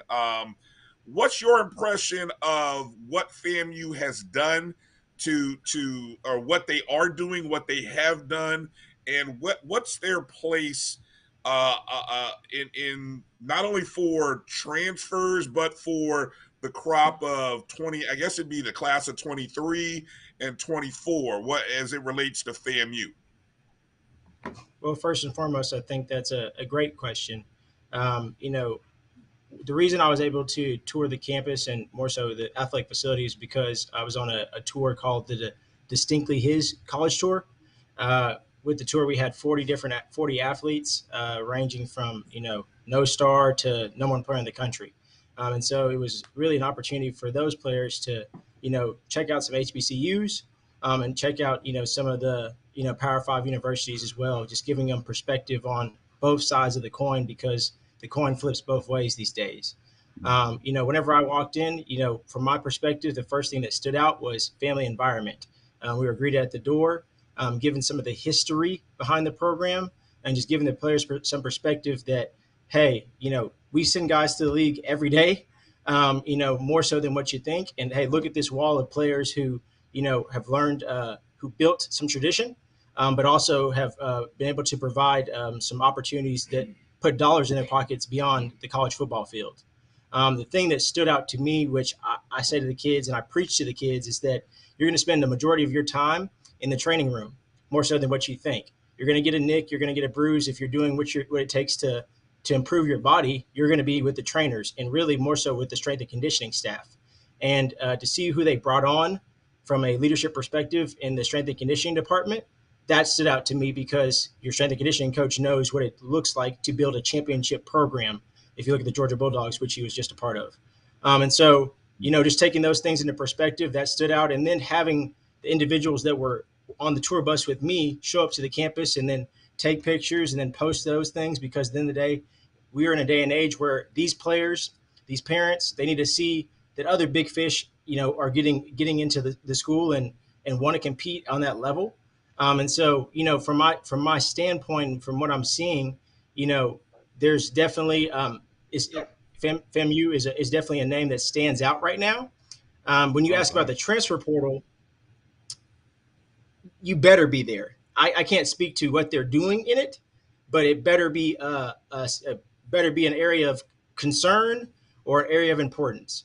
And to be frank, and I felt this way for a while, one school has garnered a lot of attention with Jackson State, the elephant in the room, right? But I looked at Jackson State 2 years ago when he got over there, and I said, I know what he's going to do because he did it at Trinity Christian Cedar Hill. He got talent. Well, he got over Jackson State. He started getting talent transfer portal. I said, I'm just watching him just get a player. You can say it was off a name, but it was just off a strategy, in my opinion. And I sat there and watched. I said, I hope the other teams in the conference are doing the same thing. And everybody sat back and watched. And in my opinion, expected him not to win with good players. I was shocked by that. And then, of course, he had a rough first year. But I again looked at the roster. I said, but he's adding 15 more good players, and the other rosters don't. I mean, frankly, when I look at it, don't have that quality of talent. It's going to be rough for them to just be better developed than talent. And so I said, well, it's going to be an issue. So whenever we go back to the transfer portal, I can't speak to the specifics of what the program is doing, but I can say it better be an area where you're dipping back into it whenever you have some graduate seniors who have an opportunity to join the program. But I'd be loading up on transfer portal players. Hopefully that answers your question more than what you wanted. Interesting. No, appreciate it. You guys go find Brandon on Twitter, bhoward_11. That's at bhoward_11 on Twitter. That's where you can go find him, go follow him, hit him up there. Marcus, I'll throw it over to you. I'll give you the next question, and then we'll go around the horn from there. Go ahead, Marcus. All right, well, Brandon, thank you for coming on. And actually, I got a whole bevy of questions, so I'm trying to pick the right one, the best one to ask. Let me ask this. For FAMU football, being new to the SWAC, do we have a realistic opportunity to attract some of the Texas talent? Because I do track based on social media posts who receives FAMU offers, and I noticed we've offered at least 7 for the class of 2023. And I do know that one of them happens to be the number 1 linebacker, Anthony Hill. We offered him as a 9th grader, and I sent him a tweet back then in 2019, don't forget us, and based on his tweets, looks like he forgot us. But how realistically, being in Florida, but then starting to dip our toe in Texas, how realistic do you think the opportunities are for us to get some of that talent in Texas? I think the opportunities are extremely realistic if you make it clear that you want the talent. You know, at the end of the day, these kids these days want to be recruited, and that does not just mean an offer. That means recruited, right? But if you mention, 7 offers, well, in the day and age where the class of 2025, which I'll continue to go on record saying that'll be the best class I've ever seen, and don't let my lack of facial hair fool you. I should have not cut my face last week, but I've covered recruitment since I was 6 years old. Truly just recruitment. And 2025, I'd say, is the most special class I've ever seen. Like it's a special class. But if you're only extending 7 offers to the state, well, ultimately, yeah, you may have Anthony Hill offered, but that he's one of many. He's a special talent, but there's so much special talent there. So you have to make them feel welcome. One thing I told the kids on the tour, because I'm going to give them the real rather than just information. Those two things are different in my opinion. But I said, whenever you look at, we were at South Florida, I said, look at the names and where the kid is from on the locker. I said, how many Texas kids do you see? If you see 1, you're not a priority. If you see multiple, they care about your state. They care about the brand of football that you play in that state. And so ultimately, if it's going to be a priority, then you have to make it a priority. But I also understand at the same time, because I respect Florida football, the level of speed that you're going to have in Florida is going to be different than Texas. But at the same time, if it is going to be a priority, you have to make sure that's clear. Grambling State, they're on my feed all the time. Now, like I do have a pretty good following in Louisiana and some ties there, but regardless, they're offering Texas kids consistently. And so it's like, what is your priority? And if it is a priority, then you'll get what you want. If it's not, then you won't, especially not in Texas. Okay, thank you. Go ahead, Kelvin. Brandon, you kind of spoke to this, but I want to get into a little deeper dive. And that's the impact of the transfer portal, and specifically how it impacts high school recruiting, and also in opportunities for high school talent. I've seen where people are saying that, because there's such a focus on the transfer portal, which it is in all sports, but particularly football right now, that, some high school kids who normally would have Power 5 offers are now dropping down to Group of 5, to FCS, and even some in the D2. Have you seen that? And in your opinion, is the transfer portal a good thing for college and high school football? That continues to be the never ending question, right? The transfer portal. When I saw the transfer portal becoming what it was, I I felt it was going to be a good thing.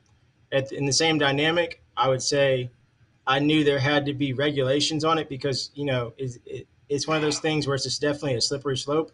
And I knew it early on too. Everybody was like, "Well, the kids deserve this and deserve that." It was like, but you have to know the kids too, and you know the families and how these people operate.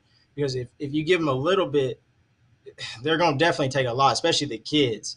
And so it could be a situation where the coach recruited me, but then suddenly I get on campus and now he wants me to wake up at 5 a.m. and he's yelling at me. This is not the guy I recruited. There are kids who really enter the portal for that reason. And for that reason, I can't be in agreement for it.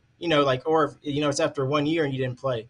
You can't wait more than 1 year, like one season. Sometimes there has to be a realm of development. And so I know some people are just jumping in that regard. From the standpoint of a high school player, I don't, with my eyes, I don't too often see players who are big time players not get the offers they want. At the end of the day, talent begets talent. So, if it's the difference between you getting the one bigger school versus maybe getting the school where you should have went in the first place, then it's right on par with where it should be, right? And at the end of the day, I think the transfer portal goes both ways. So you may be slowed down initially getting where you want, but I think us all being grown men in life understand that you're going to hit a road bump.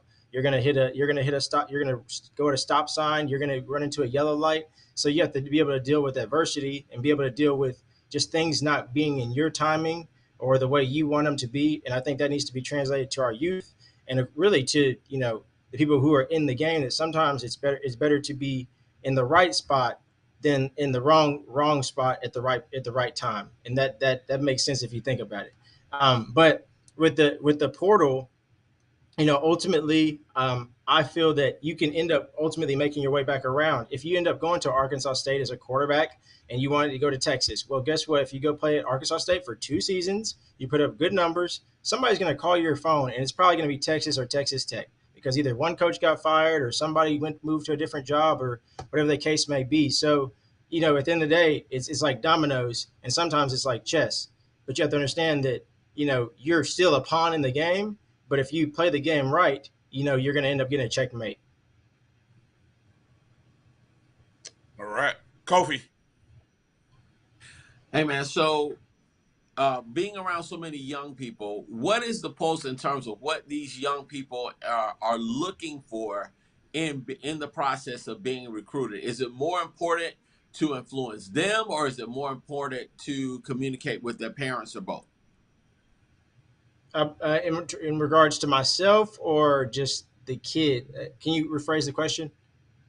Well, I want to say in terms of recruitment, what are our athletes looking to hear from coaches, and what do you feel that like is the best approach regarding recruiting? Yeah, well, I definitely say a personal recruiting approach. I know some coaches said they've turned to Instagram, to be able to relate. I know other coaches, they stick to the Twitter route. But one thing, I know that's always going to stand out is actual real recruitment. And so first and foremost, if you're actually communicating with the player, talking to them, knowing who's in their camp, making the decisions, that's going to be something that stands out first and foremost. And then, ultimately showing them that they are a priority and they have an opportunity to play. And, how are you going to market them? And, in this day and age, when we had some players on the campus last week and they took photos. At the end of the day, marketing works both ways. So, like, at the end of the day, if they see their photos there and now you use them around campus and, you're using that to market them when they say they come on an official visit, that's going to stand out to them. That means you took the devil was in the details, and you remember they came to the school on this day, and now you marketed, marketability, because ultimately, media, love it or hate it, portrays an image, and it does certain things, positive or negative. And so being able to develop these kids from a marketing standpoint and also show them that they have the ability to play and play competitive football that will get the eye and the ear of scouts, those are the things that they're really going to push the needle. And I'd say it's a 40-60 split. I need to ask more kids, but the NIL is important. Just being creative with that. I mean, that has kids' ears, like even to like the age of 20, 25, and 24, which is a little bit disappointing, but I mean, it is what it is. So I liked it more when it was under the table, frankly. Oh, interesting. There's some why is that, Brandon? What was there more I hate to was it more honest, I hate to say that, was it a more honest system when it was under the table? What why do you like it better that way, or why did you like it better that way? I mean, it's just funny because we all knew what was going on the whole time. I mean, we know. Like at the end of the day, I at least I pay attention to it. So, I enjoyed seeing that. I don't like knowing like you're getting him for this reason. I like it. I like to just not know that I know, and most people won't know because they don't know. Right. That's why I like recruiting. But now we know. He want the blue pill, not the red pill. Yeah. Yeah, there you go. Hey, Brandon, let me ask you about our coaches. Obviously, Coach Prime gets a lot of the buzz in the SWAC, but I think we got some pretty inventive, pretty good talkers, some pretty good recruiters in the SWAC.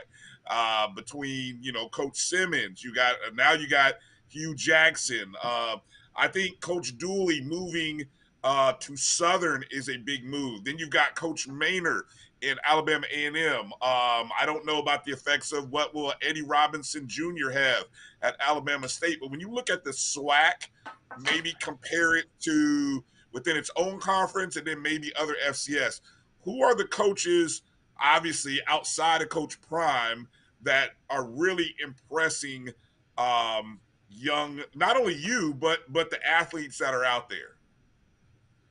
Well, I'll say, the SWAC definitely has some swag. Whenever you go into these campuses, like they definitely are one of a kind. They stand out. We went to Alabama State the other day, and I mean that stadium is massive, like big. The kids, every kid was like, "Whoa, what's going on here?" And so I think from a competitive standpoint, it's almost a challenge. When do you join the arms race, right?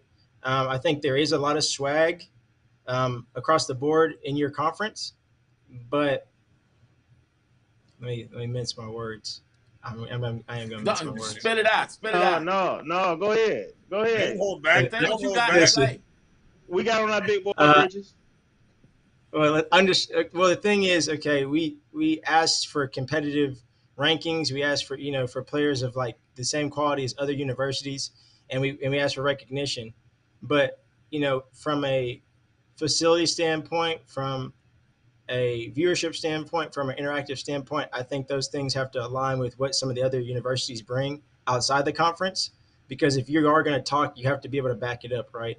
And I'd say for Coach Prime to be able to come in 2 years, yeah, he has the name, but the idea wasn't like a brand new idea. It was pretty simple. You hire a guy who has a name and you go recruit good players and you take advantage of the moment.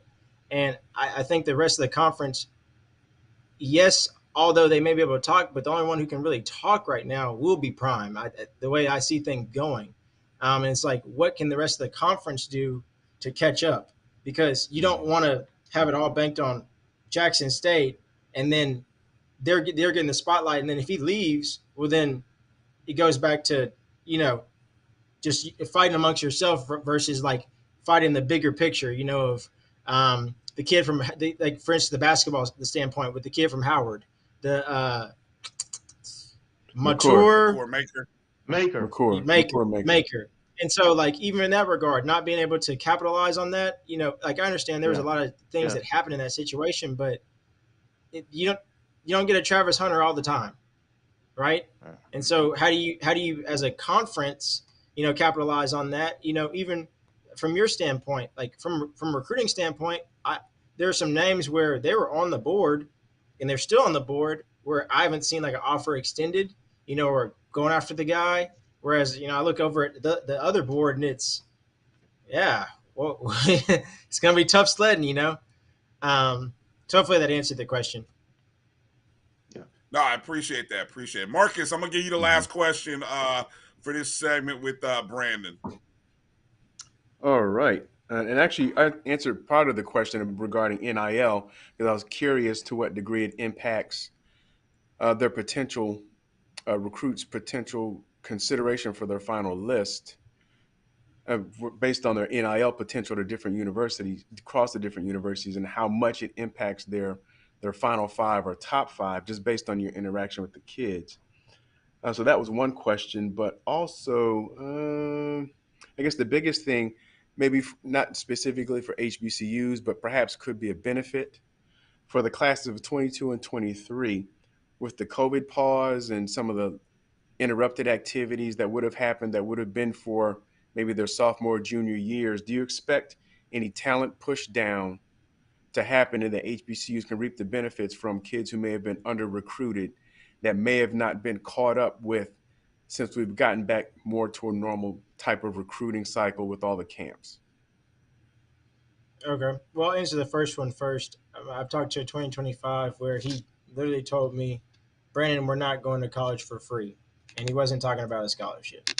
And then I said, if it was the difference between this program that just won a national championship, if they gave you this number versus this school who is a perennial 8-5 team on the opposite side of your conference, would you choose the team that just won a national championship that will probably in the long run put you in the league, or would you choose the program that's giving you $20,000 more, initially up front?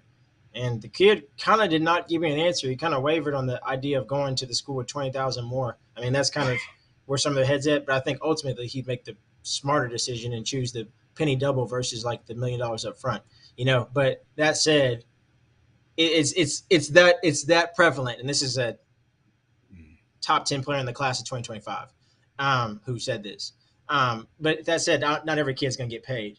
And now trickle down effect. I mean, at the end of the day, you still have to recruit. So like, let's not beat around the bush here. You're going to still have to get in the weeds and recruit, because just like, you're recruiting them to say trickle down and join the program. Well, it's going to flip back on you too, because if they put up some good numbers, you think somebody's not going to call their phone?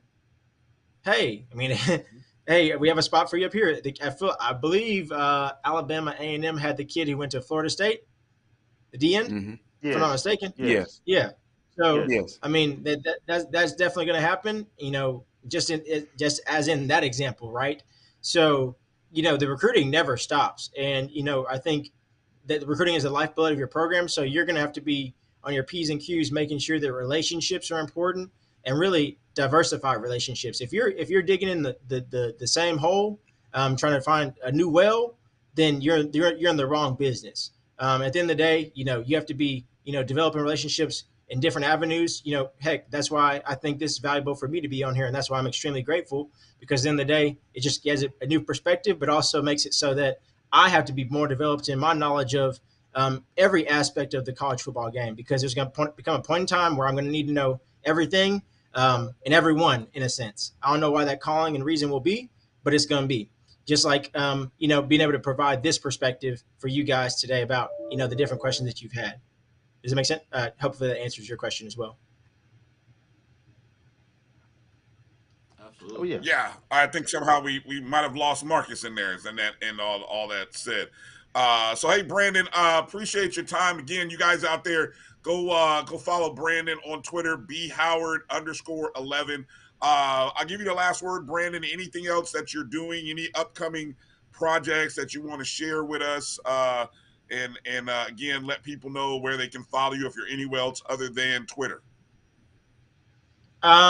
Yeah, I mean, there's definitely going to be some stuff coming down the line. Definitely we'll have a national schedule as far as covering high school games is concerned. It will be anywhere between 2 and 3 games per week. That will have a national slate planned to kick things off at Brainerd High School in Tennessee. In my opinion, they have potentially top 25 player in the country. He would get mad at me for even saying that. Probably top 10 player in the country. Martell's Carter Jr., 6 foot, probably in some change, 185 to 90 pounds, 2025 prospect, is the real deal. If you see this kid, he looks like Hercules. And they also have an offensive lineman as well, a 2026 offensive lineman who picked up an offer from Kentucky and Ole Miss recently. Head coach Scoop Carter, that's like my family over there. So that's coming up. And then I'm probably going to flood Twitter. So, if you see me, just take it with a grain of salt. I'm, planning on dropping probably about 200 to 250 headshots over the course of the next 2 weeks, if week. So just trying to dedicate some time to that. But ultimately, I'm just extremely grateful for the opportunity. I know it's not given to everyone. And at the end of the day, there's something I can learn from you, just like there's something potentially you could learn from me. And so I just thank you guys for your time and just the opportunity. Yeah. All right. Well, hey, Brandon, thank you for your time tonight. Appreciate you coming on, joining us. Again, everybody, make sure you follow Brandon at bhoward_11 is where you can find him. Brandon, appreciate the time this evening, man, and hopefully we can do it again. All right. Yes, sir. Absolutely. I appreciate you guys. Thank All you. right. All right, Appreciate thanks. it. Appreciate it. All right. Hey, that was Brandon Howard, 24/7 Sports, covers everything out in Texas. We got to do a little quick Rattler Roundup as our producer kind of gets us all squared away on our screens, because I know there's just the three of us now. We lost Marcus somewhere in the Matrix. He switched cameras and phones or something. All right. So quick Rattler Roundup. All right, because I know we're running into OT. I know you guys have been watching us. We appreciate you. Fellas, let's go through just the OT. Let's start with Rachel Robertson. Competed in Eugene in the long jump, I believe, correct? Triple jump, long jump, correct me. Why don't I know this? I keep looking for the article. She did finish with honorable mention honors with 12.59. And sadly, one of the things that I didn't even know, not until like we had finished the interview with her, was that unfortunately Rachel, that might have been the last jump as a Rattler. She did, I believe she's looking at pursuing her grad school at the University of Miami. She has a year of eligibility left. So sad to see that happen, but we wish her the best. She'll always be a Rattler, for sure. And we look forward to thank. As I sent her a text and I said, I appreciate you for representing us the way you did. Sorry that all the stuff that she dealt with, you handled it with grace and class. And that's one. If nothing else, guys, the past 2 weeks of guests have really been enlightening. Disappointing in some of the stuff we've heard, but hopefully it does wake some folks up. Any guys want to comment anything on Rachel before I go to the next tidbit? Just shout out Rachel, man. Good job. Honorable mention. She said she would need to do her personal best, and she didn't quite get there, but she finished 21st. I think it's the top 12 or top 16 All Americans, and then the next group in is honorable mention. So she was the next group in, and like you said, she got another year to come back. She'll still be in orange and green. And so hopefully I like to see her return next year, and be a All-American. I think that's a realistic goal for her. Yeah. All right, moving over to golf, men's golf. Did we mention the men's golf article last week about the invitation to the okay, Yes. so yes, we did mention it, or yes, we did not. Yes, we did mention it. Okay, so I'll move on to that. I didn't know whether we had mentioned it or not. All right, move on. How about the kickoff time for the first two games? Do we know when those are? Did we go through that? Did we go through that story? Yes, we did We that did. last All week right. too. All right. I promise this is new because this just came out yesterday. Isaiah Land and Jamarie Shareed were named preseason All-Americans in the Athlon Sports preseason All-American team. Of course, Isaiah is the defending Buck Buchanan Award winner, Jamarie, as a punt returner. You know, I saw some other school some other fan site of another school prop out their guy as the quote unquote best returner. And I really had to kind of clarify for him, well, he may be the best kick returner, but the best punt returner, who is an actual first team All-American, is actually in Tallahassee. We'll see both of those guys in the Orange Blossom Classic. The best quote unquote kick returner, maybe in the not the nation, who knows, but definitely the best punt returner in the nation will be in the house. So that's all I'm gonna say about that. They are the only HBCUs athletes on that Athlon Sports. You guys, any comments, any predictions? Anybody else that we might see as a preseason All-American? Punter, kicker. Yeah, I'm surprised Chris Fadule's not on that. Well, Fadule, because he got hurt, I can understand. But yeah, that's true. That's true. Romo Martinez definitely should get some consideration. I'm saying Martinez definitely get some consideration. But we should have the best special teams unit in FCS, not just the SWAC. And we have a new special teams coordinator to put it all together. So I'm looking for that to potentially make a difference. Now, I will say I made one comment. Don't kick it to them in the Orange Blossom Classic. Thank you. Thank you. Please. That other dude, don't kick it to him. If he gets it, if that ball can't get out of the end zone, then it's got to be a squib kick. I don't care, whatever. Do not, shame on us if we kick it to that dude. That's all I'm gonna say. Shame on us. Did you guys get a chance to read the article by Gerald Thomas III as he got a chance to talk with Isaiah Land, who sort of kind of shared his thoughts about what kept him at FAMU? Did you guys get a chance to read that article? Yes. Yes. So I'm for me, you guys tell me what you found interesting, but I'm gonna pull out a couple of bullets that I found interesting in this. And this is quote from Isaiah in response. This was in response. Now, if you remember when all that happened, right? Folks were abuzz. Even Coach Prime came out and said something to the extent of don't consider leaving. Make some change instead of running to it, or something to that effect, right? Isaiah said, quote, in response to how he felt about Coach Prime vocalizing his feelings, he said, I didn't care for it. He said here's the key quote, his players are taken care of as if they're in the FBS. Let me repeat that. He said his players are taken care of as if they're in the FBS. If we're in the same position as Jackson State's players, then he could say that. He went on to say, I see when people like Troy Anderson, who is now with the Atlanta Falcons from Montana State, get ready for the draft. They don't worry about the stuff that me and my teammates do on a daily basis when it's time to get ready to go to the NFL. The stuff we worry about is stuff that football players don't have to think about because it's taken care of already.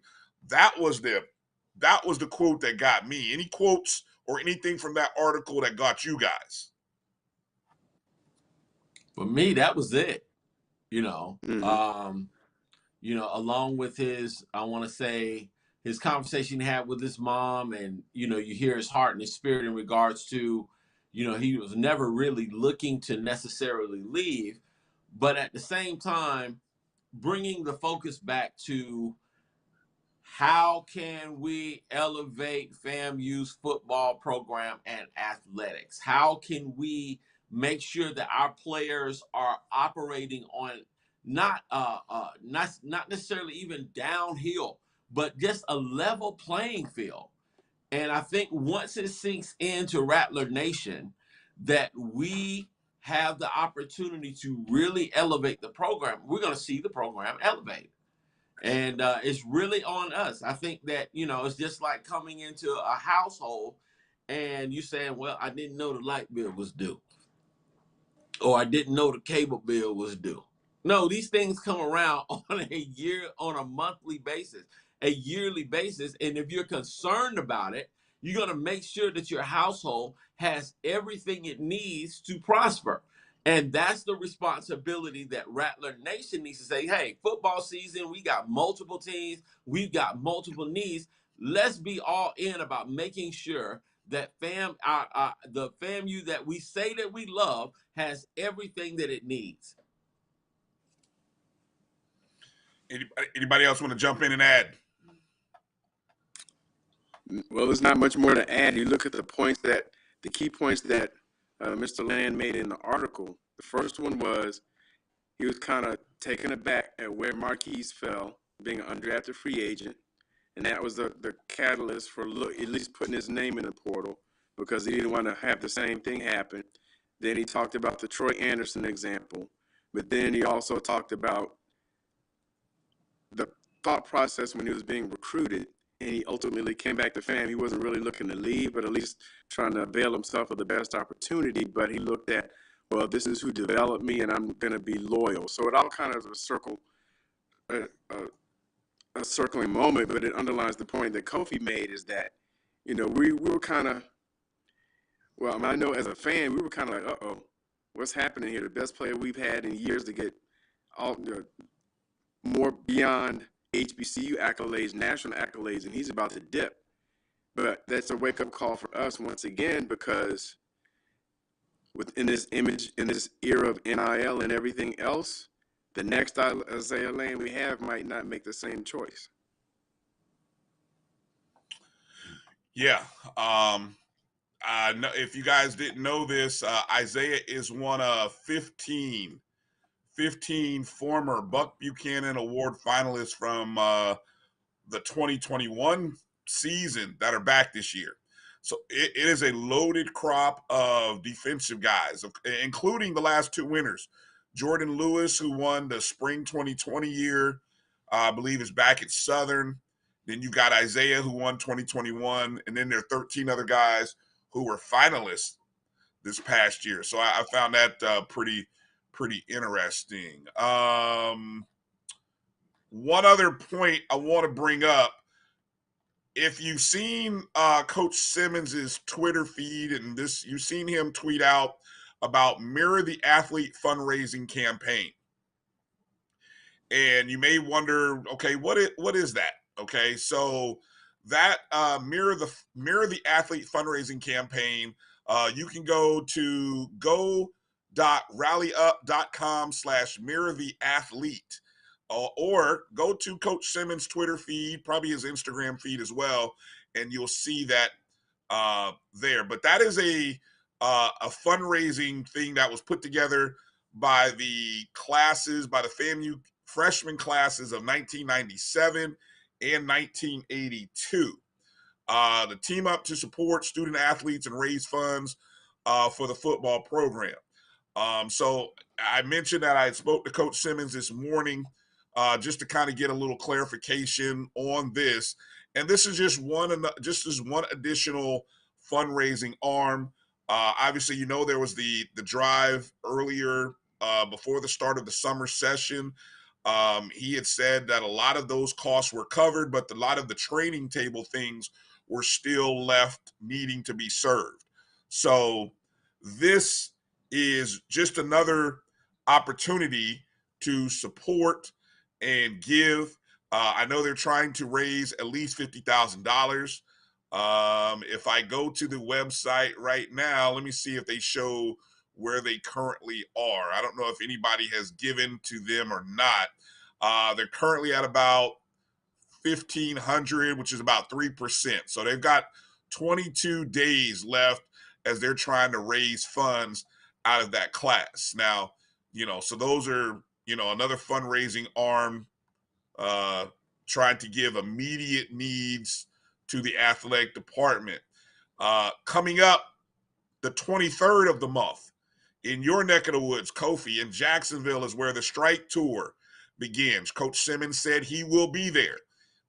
He didn't have the other dates, but he told me that as soon as those other dates are announced, he does plan on being, if not on all of them, most of them, depending upon the location. So he is planning on being a part of that strike tour 23 or 22, excuse me, which starts in Jacksonville on the 23rd. Okay. So last year that strike tour raised what they raised last year, $500,000. I believe so. Yeah, $500,000. Yeah. So that'll be the challenge to see can they equal that under this climate that we have right now.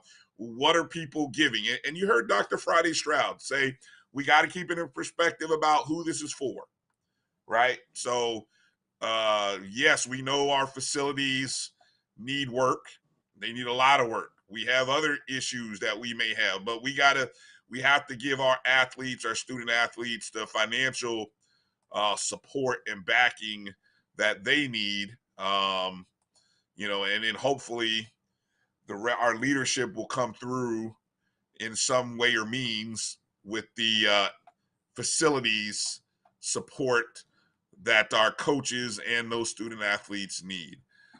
Any other notes that you guys want to bring up in the Rattler Roundup before we shut it down and go home tonight? Brian, just I to just give wanna- credit where credit's due. Kelvin's been saying this from the beginning, from the first show that we had when Courtney resigned. He's been saying it's all about the students, and we can't close up our wallets out of spite. I mean, you have to be prudent and make sure you feel comfortable spending and donating where you are. But what Kelvin's been saying from the beginning, it's about the kids. So he's just echoing what Dr. Friday-Stroud said.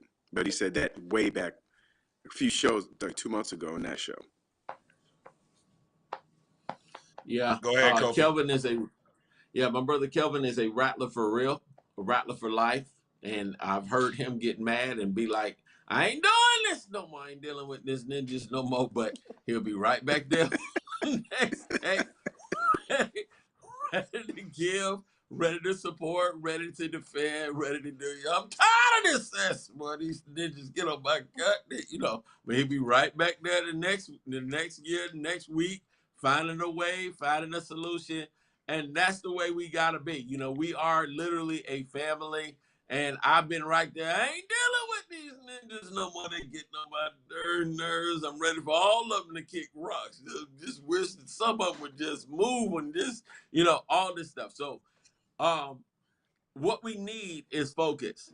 What we need is discipline. What we need is commitment. And I feel like if we stay engaged, and we come, and I think if we just have just a show sometime in the near future where it's just solution oriented, just challenge Rattler Nation to come in with their ideas and solutions. Let's document it and see whatever we got to do. I think that we can do it. There are some people that even want to give on tonight that want the link to give to the ONG Strike Zone, Brian. So we need to go ahead and make sure that these people have the link, and again, if we just come together, people, I've often said this, and I'm going to leave it with this.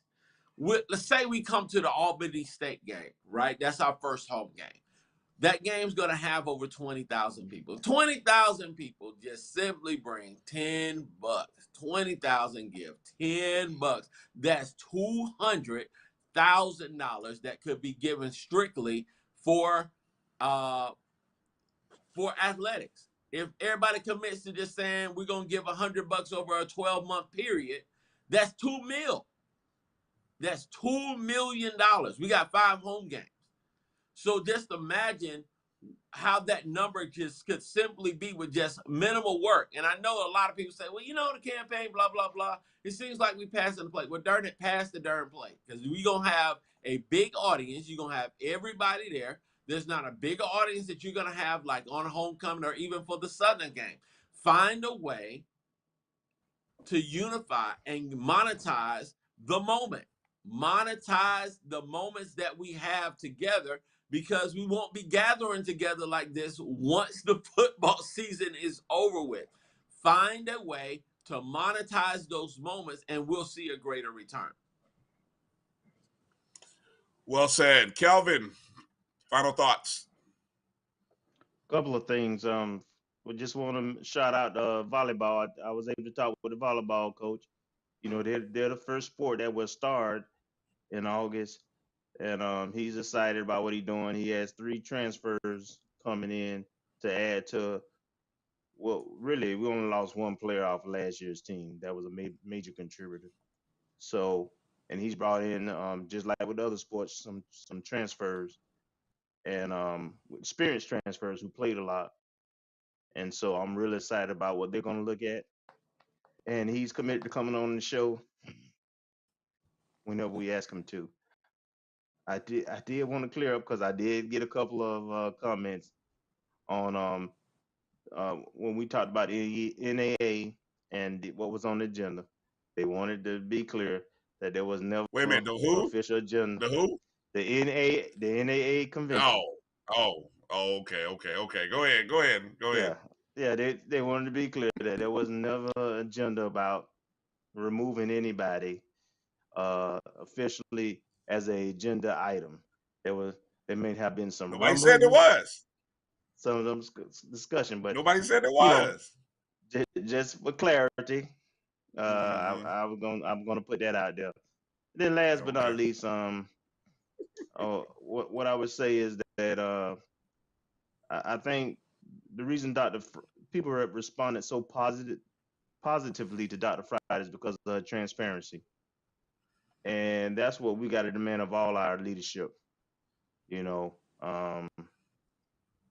they got to communicate what's going on, where we can help. Frankly, the flaws, because she didn't beat around the bush with the challenge. What she was trying to say that students did participate. I had plenty of facilities folks when I was working within the department from schools. I know Vaughn had a crew that did a lot of the in-house stuff on game days for football and basketball. So it has been in place. That particular school in journalism specifically were very active and aggressive in wanting to provide us with those opportunities. And she was saying it was received under that administration. It may not have been as well received under another administration. So we got to be honest. We got to be transparent about what's going on, and then we got to do better. And I think one of the things I'm proud about is I think this platform is helping us to get better as a university. So I appreciate it. I want to piggyback off what Kelvin just said real quick. All right. Because I know that there are a lot of people that obviously comment, but there are a lot of people that come in the room that don't comment. Let me just challenge you. Please don't be offended by what's said on the ONG strike zone. All we want to do is see FAMU prosper. We want to see FAMU prosper. We want to see FAMU prosper. Most of the people that are on here desire to see Florida Agricultural and Mechanical University prosper and be all that she can be. However, as long as you stay in your feelings, you're not going to see us prosper. We're not going to see it prosper the way that it can because you're too busy being offended and being small-minded. Come out of that so that we can grow and develop, less engaged, and take FAMU to the next level. Stop being a baby. Stop being a punk. Stop talking behind the scenes. Stop running your mouth. And let's figure out a way that we can make FAMU become who it can be. That's what this is all about. It ain't about calling nobody out and putting anybody under the table and putting anybody on Front Street. If we're at a point where we're saying, look, this person needs to be looked at, they need to be looked at. Because this is not a one-time issue. This is multiple issues with multiple things. It ain't because I like you or nothing like that or dislike you. It's got to be with whether or not you have the ability and the fortitude to send FAMU to the next level. And if that's not you, move out the way. And it's that simple. Don't be offended. Either change it, shift it, or do whatever you got to do. But don't be offended. Let's just change it. The end. Amen. Do more with more. Do more with more is what we want our university to do, and that's all I'm going to say because I can't even see her, but I know the dirty looks I'm getting from our producer because we are well into overtime. I will have to send her like some coffee or some kind of treat. You the best. In the you morning. The best, Mel. So shout out to our producer for hanging in there and running overtime. Thank you to all of you for watching online on Facebook, YouTube, and Twitter. Make sure you guys shout out, give an email to Dr. Friday-Stroud. Let her know you appreciate her coming on the O&G Strike Zone. Send Brandon Howard a tweet. Let him know, hey, thanks for coming on the show. Great info. That's how we keep these people coming back. So thank you to everybody for being a part. Dr. Lori, appreciate you for being the sniper, sitting there in the bushes, taking out the bots. Appreciate you. Everybody else in the chat rooms, God bless you. Rattler Nation, stay strong. Please give, and give some more. And then go strike, and strike again. Peace out, Rattler Nation.